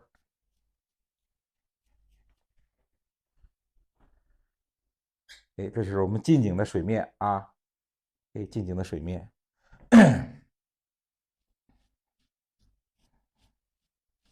哪一点？看，它就不像我们开始的，对吧？开始的我们单一的用这个2类去染的话，它水面是不是它很平，对不对？你看我们上了这个深绿色以后，哎，它的水面哎就有变化，有丰富，对吧？哎，丰富很多，哎，丰富很多。这点深绿，你看啊，我们染的这点深绿也不要浪费，你看加在这个山石上面，哎，看对不对？还是我们这个调的这点深绿，哎，加在这里边，加在山石里边，哎，让它画面更丰富。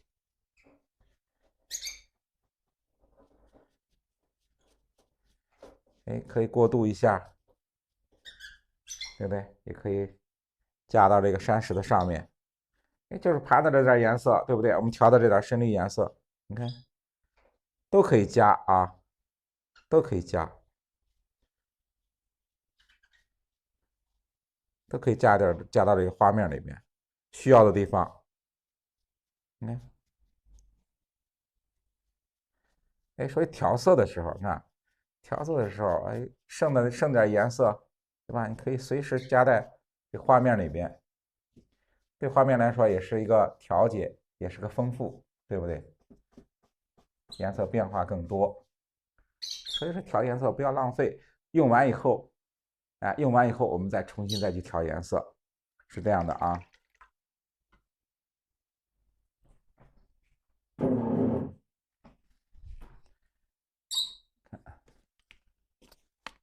哎，近景的水面是不是？水面山石完成以后啊，哎，后面染云的地方，你看啊，哎，染云的地方先要打湿。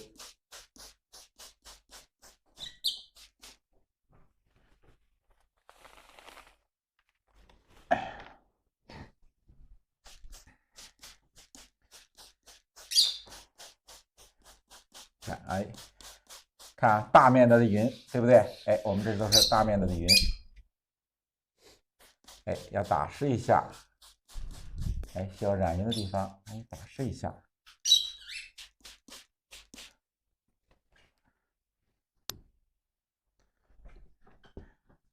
哎，喷湿以后，你看啊，对不对？我们染云呢都是哎，现在这种湿染云的方法。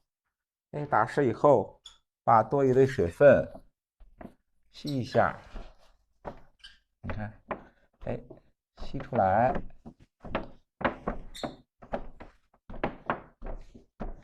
哎，吸出来。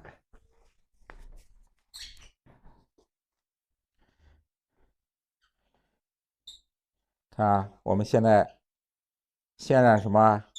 哎，先染远山，对不对？哎，先把远山染出来啊。远山、朱标、藤黄，你看啊，朱标、藤黄两个颜色先调一下，然后加一点赭石，稍加一点赭石。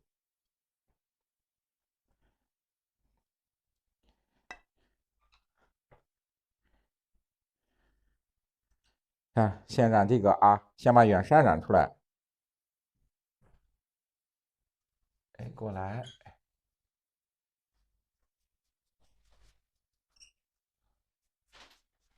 看，我们因为天空啊，天空是一种，稍微浅一点的那种红色，就是我们好像这个旭日东升，对不对？那种颜色。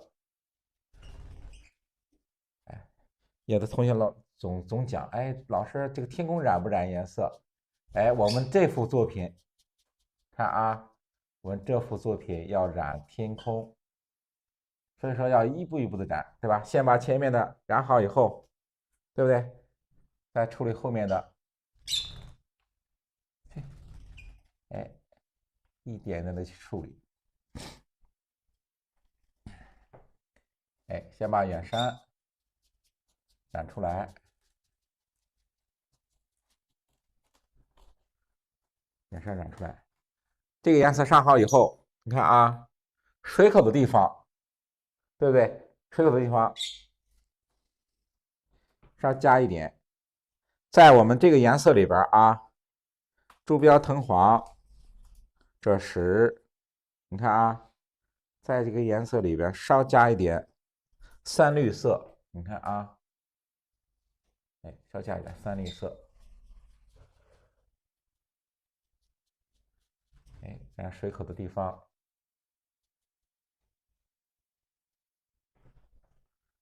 让它发一点绿色，对不对？发点绿色，还是这个颜色，水口的地方来一点，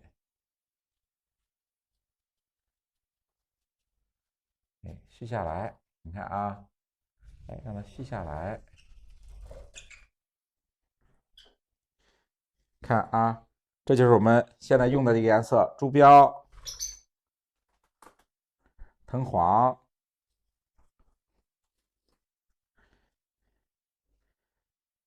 朱标、藤黄，然后，朱标、藤黄加一点三绿啊，加点三绿色，朱标、藤黄加点三绿色，先染，先把远山染出来，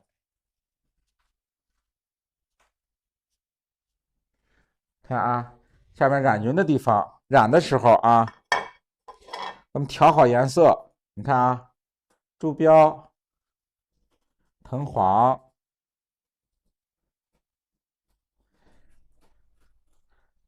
朱标、藤黄稍加点三绿啊，三绿不要加太多，一点就可以。开始调好颜色以后，我们用看啊，蘸了颜色以后，在这调色盘蘸好颜色以后啊，笔尖蘸清水，记住啊，这个顺序啊，笔尖去蘸清水，你看，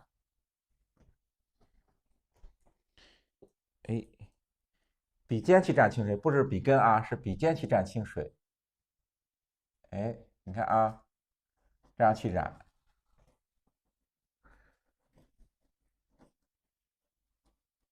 过来，你看它的云，看和我们画这个平时那种侧锋去染云是不一样的啊。笔尖调清水，笔根是有颜色，你看啊，大家看一下，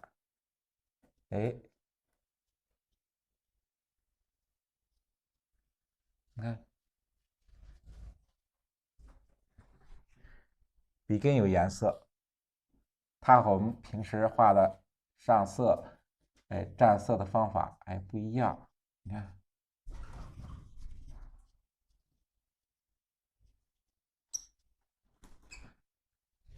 是不是？一定记住啊，我们笔尖蘸了清水，对吧？蘸了颜色以后，笔尖去蘸清水。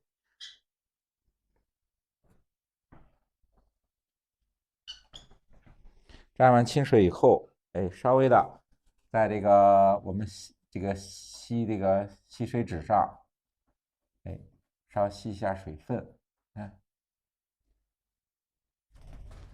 这样，看这样是中间，看这是匀的地方，是不是？这是匀的地方。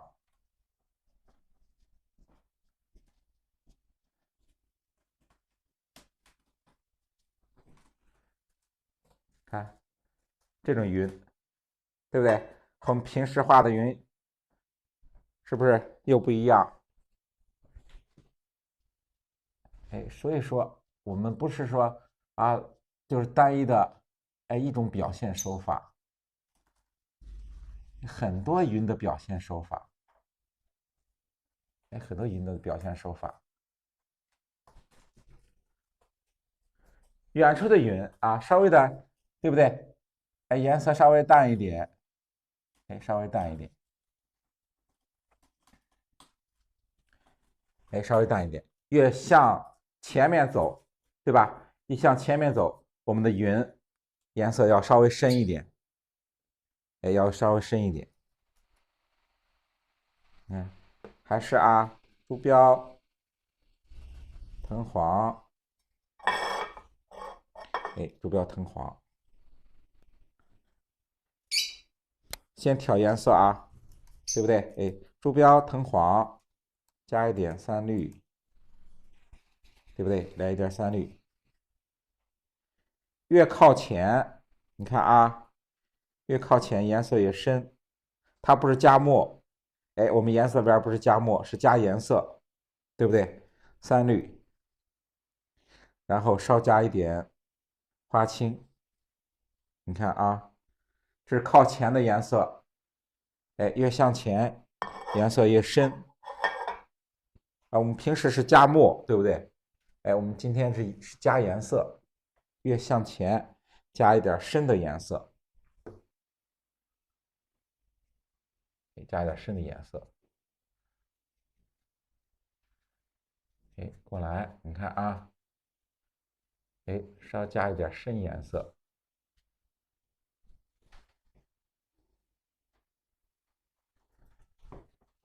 你看，对不对？稍加点深颜色。不加墨啊，我们不去加墨，加颜色，用颜色去变化。用颜色去变化。过来，看这个笔呀，对不对？也是，看侧锋，对不对？侧过来，笔尖冲上，这用笔的这个方向改变啊。看我们平时画云都是侧锋，对不对？笔尖虚笔去染云。今天啊，我们染云的时候，笔尖是向上的，对不对？笔尖是向上的。过来，你看，笔尖向上，前面，笔尖是清水，你看啊，笔尖上面是清水。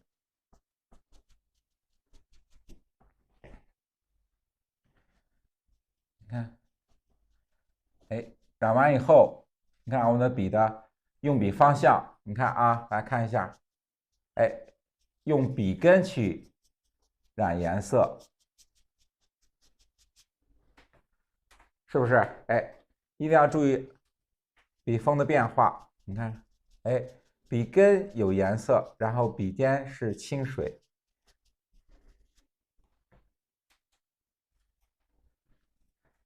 哎，两下来，过来，你看啊，到我们近处的山石，哎，云的地方，让它衔接，你看，哎，让它衔接下来，这一块对不对？都是云雾，哎，被云雾遮挡，你看，过来，哎，被云雾遮挡。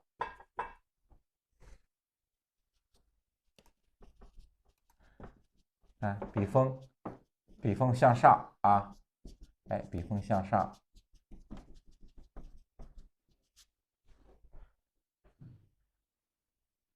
然后瀑布，对不对？瀑布地方，哎，花青，还是这个花青加胭脂去染，哎，你看啊，先染什么？哎，先染还是先染瀑布里边的这个碎石，你看，哎。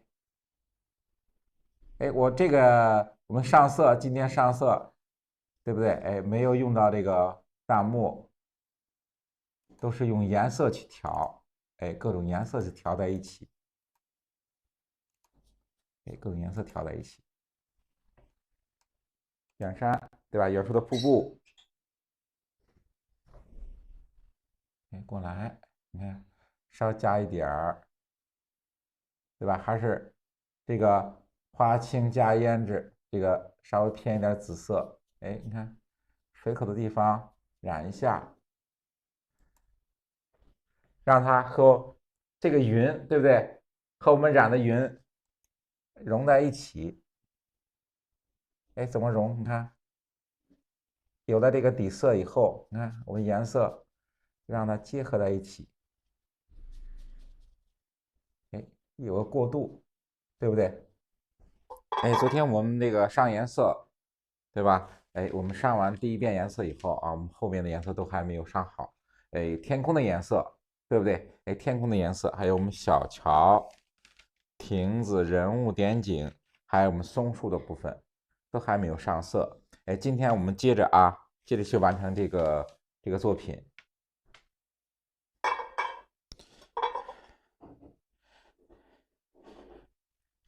你看我们山石部分，对不对？哎，山石部分，还有云的部分，这是我们昨天上的颜色。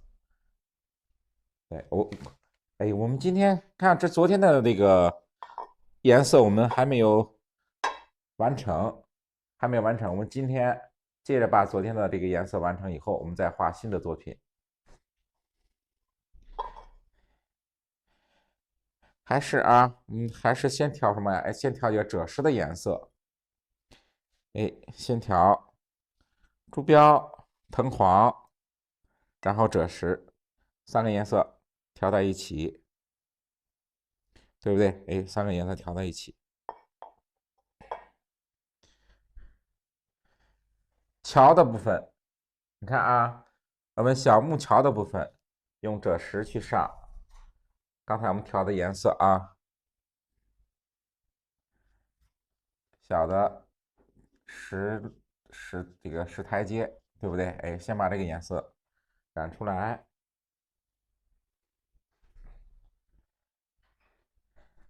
看，还有我们小桥的部分，赭石也是按我们这个前后的顺序去染。你看啊，先把前面这个结构画出来，然后桥面，看，把桥面的颜色根据我们的这个桥的前后关系，哎，我们去上色，看，用关系上色，先上前面的结构，哎，再上后面的结构，哎，分前后关系啊，分前后的关系去上，过来。看，哎，小部分用赭石染一下，哎，用赭石染一下。它这个，你看啊，到后面我们这个亭子的部分，哎，赭石染的它的平台，把下面平台染出来，哎，平台染出来，然后啊，它这个亭子的，对吧？它上面这个结构，顶部结构，你看用什么？用朱标去染，对吧？让它稍微亮一点，稍微亮一点，我们用朱标去染。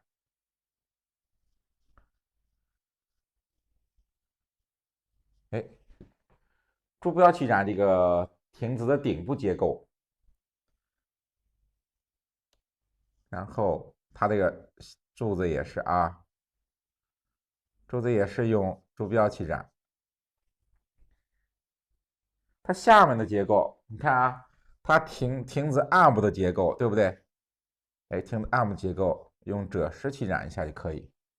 它两个颜色啊，我们亭子的顶部用朱标，然后下边这个暗部结构用赭石去染，两个颜色。它的人物，你看啊，人物颜色让它稍微亮一点，一个什么？一个用朱标，加一点赭石。哎，朱标加一点赭石，红色，对不对？然后用三青染一个蓝色，对不对？哎，一个红色，一个蓝色，这是我们点景人物的部分。哎，点景人物的部分，剩下就是我们画什么呀？哎，画我们松树的颜色，对不对？哎，松树的颜色，松树颜色花青，你看啊，用花青去染，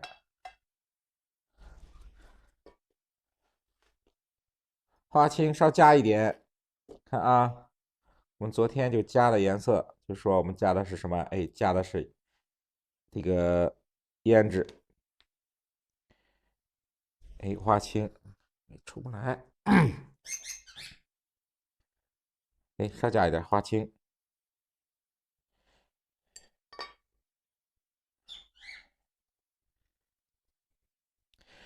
它的花青，看啊，哎，我们加花青的时候，哎，稍加一点胭脂往那边啊，稍加一点胭脂，哎，花青挑一点，哎呀，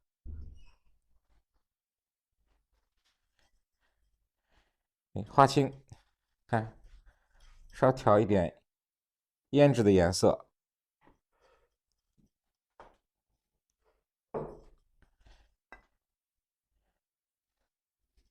我没有加这个黑色啊，我们今天花青也是，还是和昨天一样啊，花青加一点胭脂的颜色，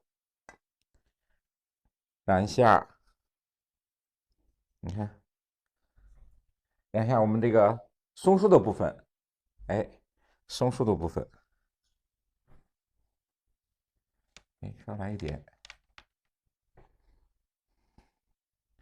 哎，把我们这个，哎，松针稍染一下，哎，稍染一下。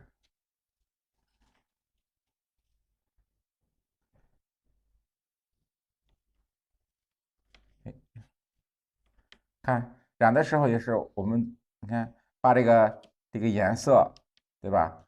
加在我们这个松针的地方，哎，可以出来一些啊，对吧？可以颜色让它阴出来一些，哎，稍微阴出来一点。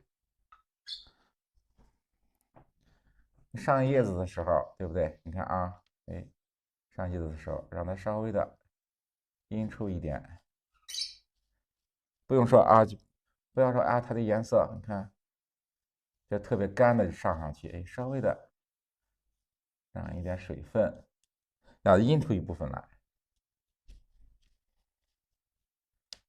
稍微印出一点。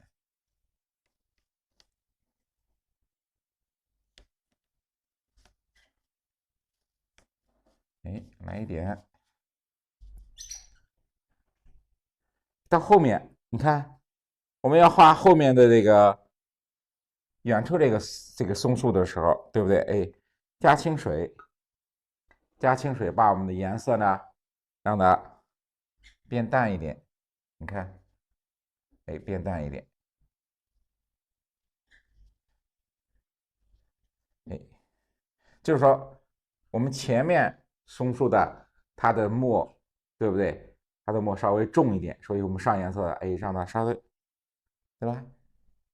上颜色也稍微重一点，随着我们墨的变化，颜色也要变化。到后面以后，你看到后面，我们画后面的这个远处这个淡墨的松树，哎，颜色稍微浅一点。你看，哎，稍微浅一点去表现。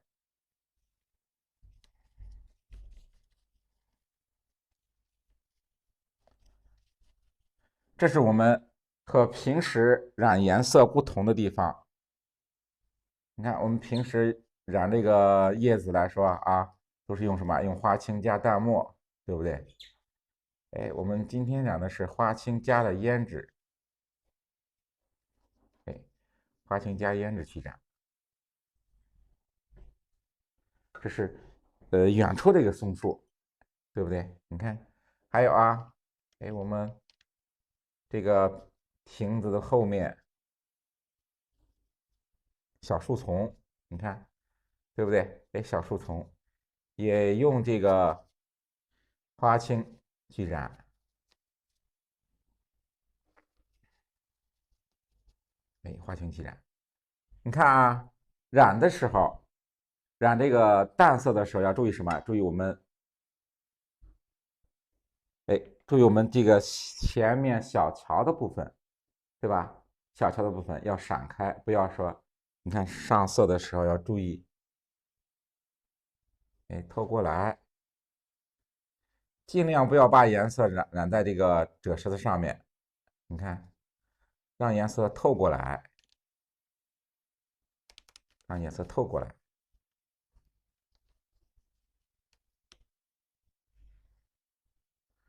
哎，这是我们远景小树啊，小树的颜色。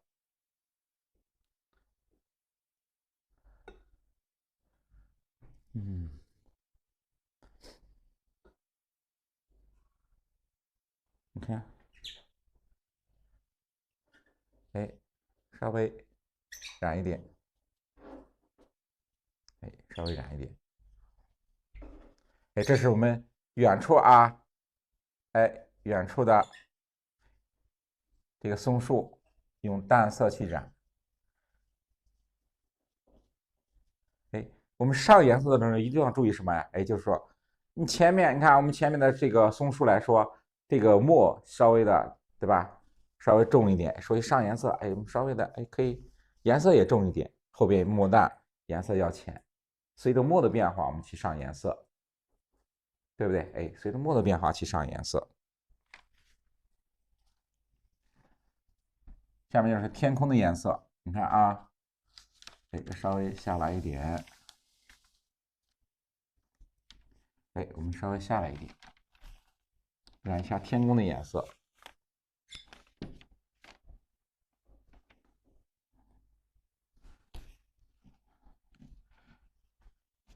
哎，天空的颜色，看我们染天空的颜色的时候，哎，需要染这个天空的时候啊，需要什么？把画面打湿，哎，稍微一下把画面打湿一下，你看啊，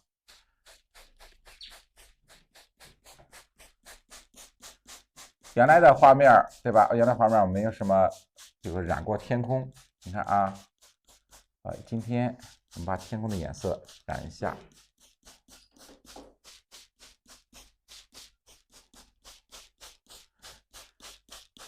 哎，稍喷湿一下，哎，喷湿下以后，们常讲啊，喷射以后不要特别湿的去染，然后稍微的把这个多余的水分我们吸一下啊，你看，哎，用废纸稍吸一下，哎，稍微吸一下，吸下去染天空的颜色。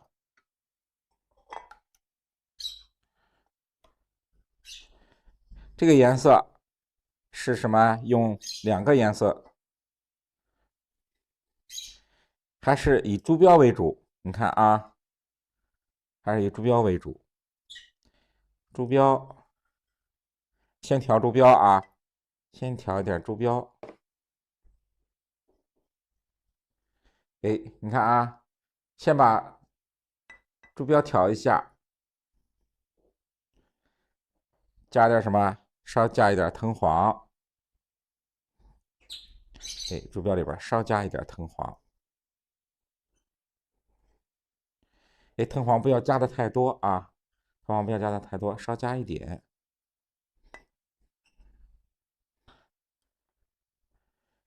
染的时候啊，由上向下，就是说天空，你看啊，上面的颜色稍微重一点，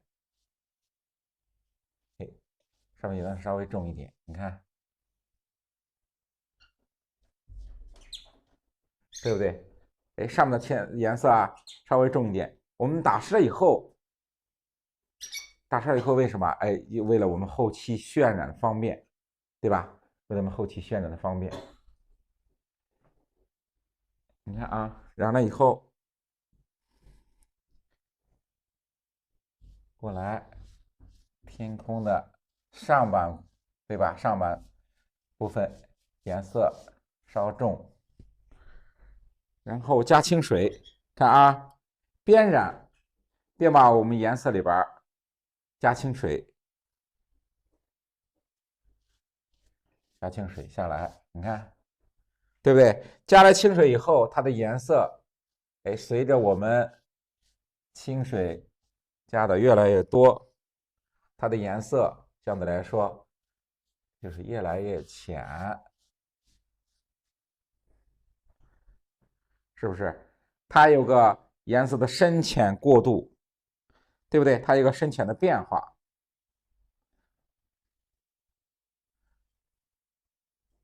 你看，过来，你看啊，颜色上边重，下边轻，哎，它有个什么？它有个空间关系，对不对？在颜色上，它由深到浅变化，它就有个空间关系。过来，你看啊，下来一定要注意它的颜色，不是说我们那个染天空不要说整个颜色都是一样的啊，不要说哎上面也是重的，下面也是重的，对吧？一定要有个深浅变化，有个深浅变化。哎，过来，你看到下边，哎，和下边云结合在一起，对不对？结合在一起啊。你看，这是我们昨天啊画的远山，画的远山的云。你看干了以后，它不是很明显，对不对？不是很明显的话啊，今天珠标，你看稍加一点珠标的颜色，远山的上面，把山顶的地方来一点珠标，哎，来点珠标。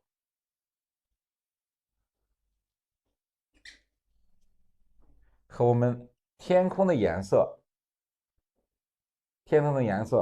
让它融在一起，对不对？哎，让它融在一起。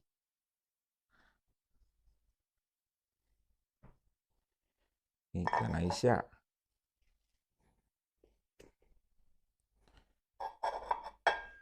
你看，哎，少来一点。哎，昨天的颜色发一点黄色，对不对？哎，今天稍加一点红色。哎，哎，稍加一点红色，和我们的天空的颜色是不是？哎，让它衔接在一起，哎，让它衔接在一起，你看，对不对？哎，渐变色，就是我们天空啊，要注意它的渐变色，上天空的上面，对吧？稍微重一点，你看向下来说，靠近，对吧？靠近这个远山的山头的地方，颜色越来越浅，越来越浅，它有个渐变色。对，天空的颜色啊，朱标加藤黄染的啊，不要用单纯的朱标，单纯的朱标它会什么？哎，它比较红，对不对？它颜色它不柔和，如果染天空的话啊，染天空一定要注意，不要用单色去染，对吧？不要用单色去染，一定要用什么混合色去染。它产生的画面来说，你看染的天空来说，它比较自然，对不对？它比较自然。哎，你看啊，我们把远处的云，对不对？哎，昨天画的云啊，靠近天空的地方，哎，靠近天空的地方，稍加一点，哎，稍加一点这个朱标的颜色。它因为下边有一个颜色，对不对？我们昨天上的，对吧？昨天上的这个藤黄朱标，藤黄，加一点这个三绿调的这个底色，哎，我们稍微的加一点红色，就是朱标的颜色。你看，哎，让它衔接在一起。我们是看两种染云的方法，哎，两种染云的方法衔接在一起的。现在的啊，我们今天是现在的这个画法，我们不是晚霞，是我们这个是早晨啊，早晨，哎，还没有出太阳的时候，你看对不对？这是啊，我们要有的可以你加个太阳，对不对？同学们也可以加一个太阳，就是旭日东升的那种感觉。哎，你看啊，稍加一点红色，是不是？哎，它就和我们的天空的颜色，哎，衔接在一起，哎，衔接在一起，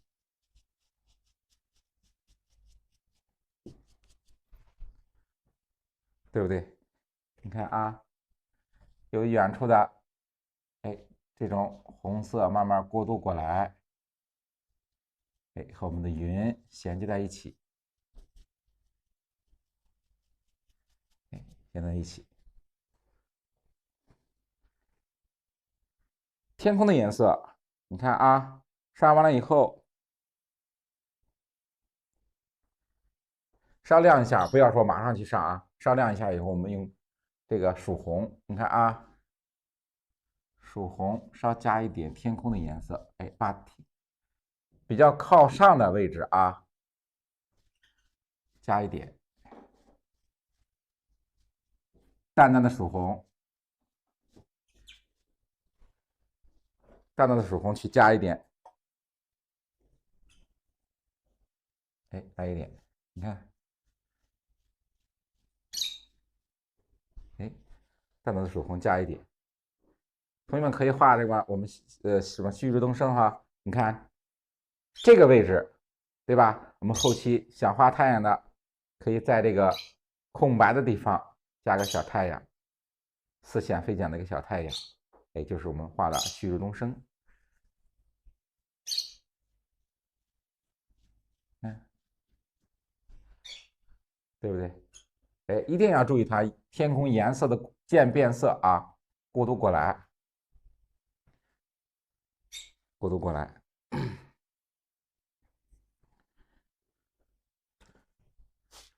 哎，下面云的地方，哎，我们要后面比如说加颜色的话啊，尤其云的地方要加颜色的话，对吧？要把你需要加云的地方也要打湿一下，和我们昨天上颜色的方法一样，你看，对不对？哎，你看我们要加色的地方，染匀加色的地方，哎，要打湿一下。你看，它打湿一下。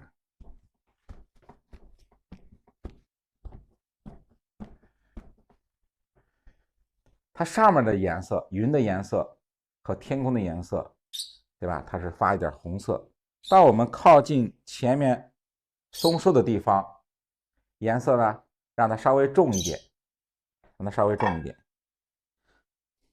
真的就是什么？哎，用花青，对吧？稍加一点花青，还是啊，花青加胭脂，调一个偏紫色，对不对？哎，偏紫色。你看，胭脂，稍微加一点花青。过来，再来一点。你看，哎，调个浅一点的紫色。生宣，我们现在用的是4尺生宣啊，4尺生宣。你看，然后加在什么地方啊？加在我们前面这个云的地方。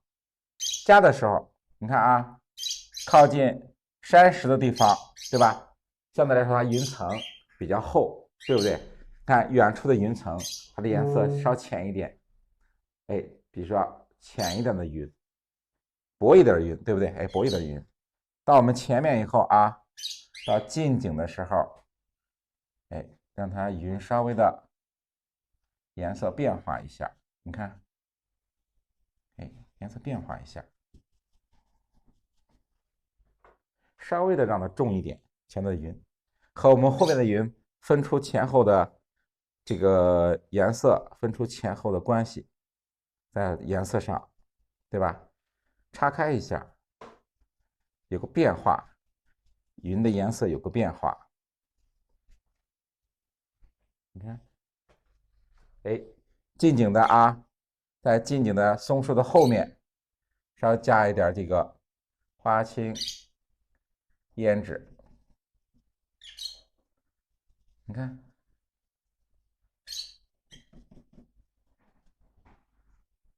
对不对？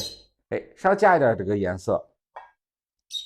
为什么我们不用这花青加淡墨这个颜色？因为你看整体的画面，对吧？我们这颜色，对吧？比较丰富，比较亮，所以说你要加这个花青加淡墨的话，它的颜色发暗，和我们的画面不协调。所以说我们上颜色也要根据我们画面的需要去进行上色，对不对？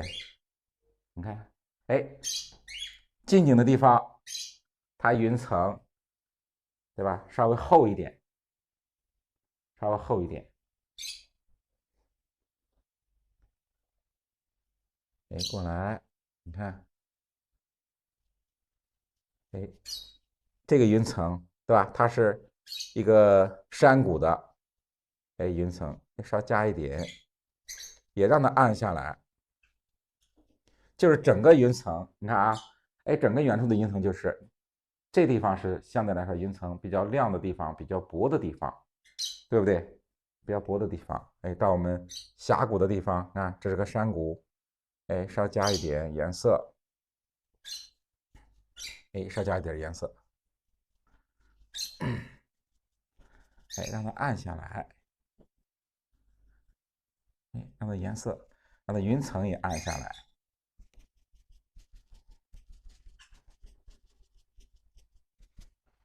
对不对？把暗下来衬托什么？衬托我们右边这一块，对吧？比较亮的这种云层。哎，调完以后，你看，用完以后再调一点，哎，稍调一点。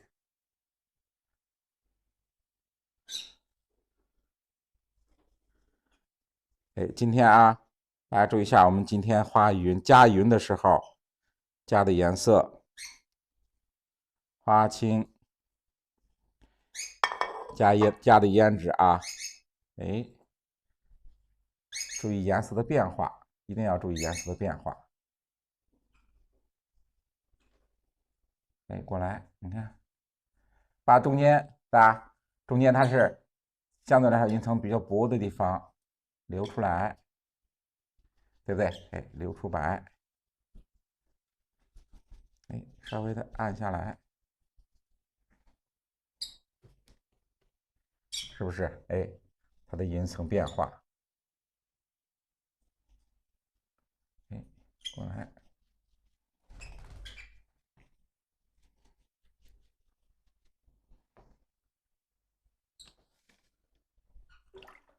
哎，这是云的啊，后边我们加的颜色，云的变化，对不对？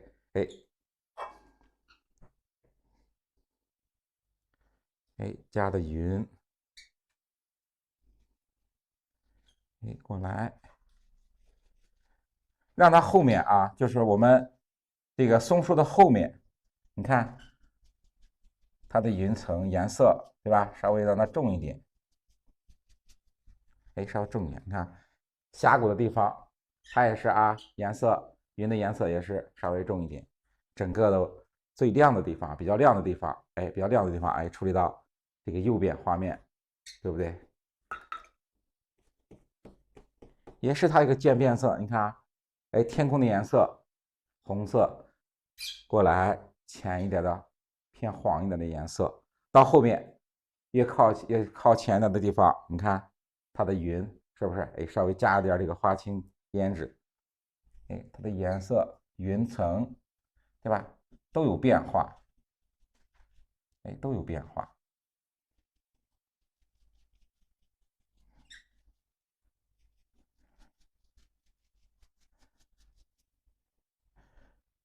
哎，这是我们云的啊，云的着色方法。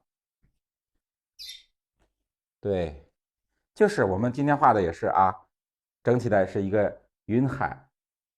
同学们说的啊，就是云海，以云海为主的。但是今天啊，我们画的云海是以颜色为主，对不对？哎，以颜色为主，没有加什么墨呀，对不对？没加淡墨。原来我们这个画的云是不是？哎，都是以墨为主，还有什么以花青加淡墨为主画的那种云海。哎，今天我们是以颜色为主画的这个云海。你看我们这个云层啊，如果我们画这个旭日东升、红云当头之类的题材，到后面天空的颜色，还有云的颜色，就按我们今天这个云的着色方法去处理。哎，朝霞，对，用这种处理云的方法去处理啊。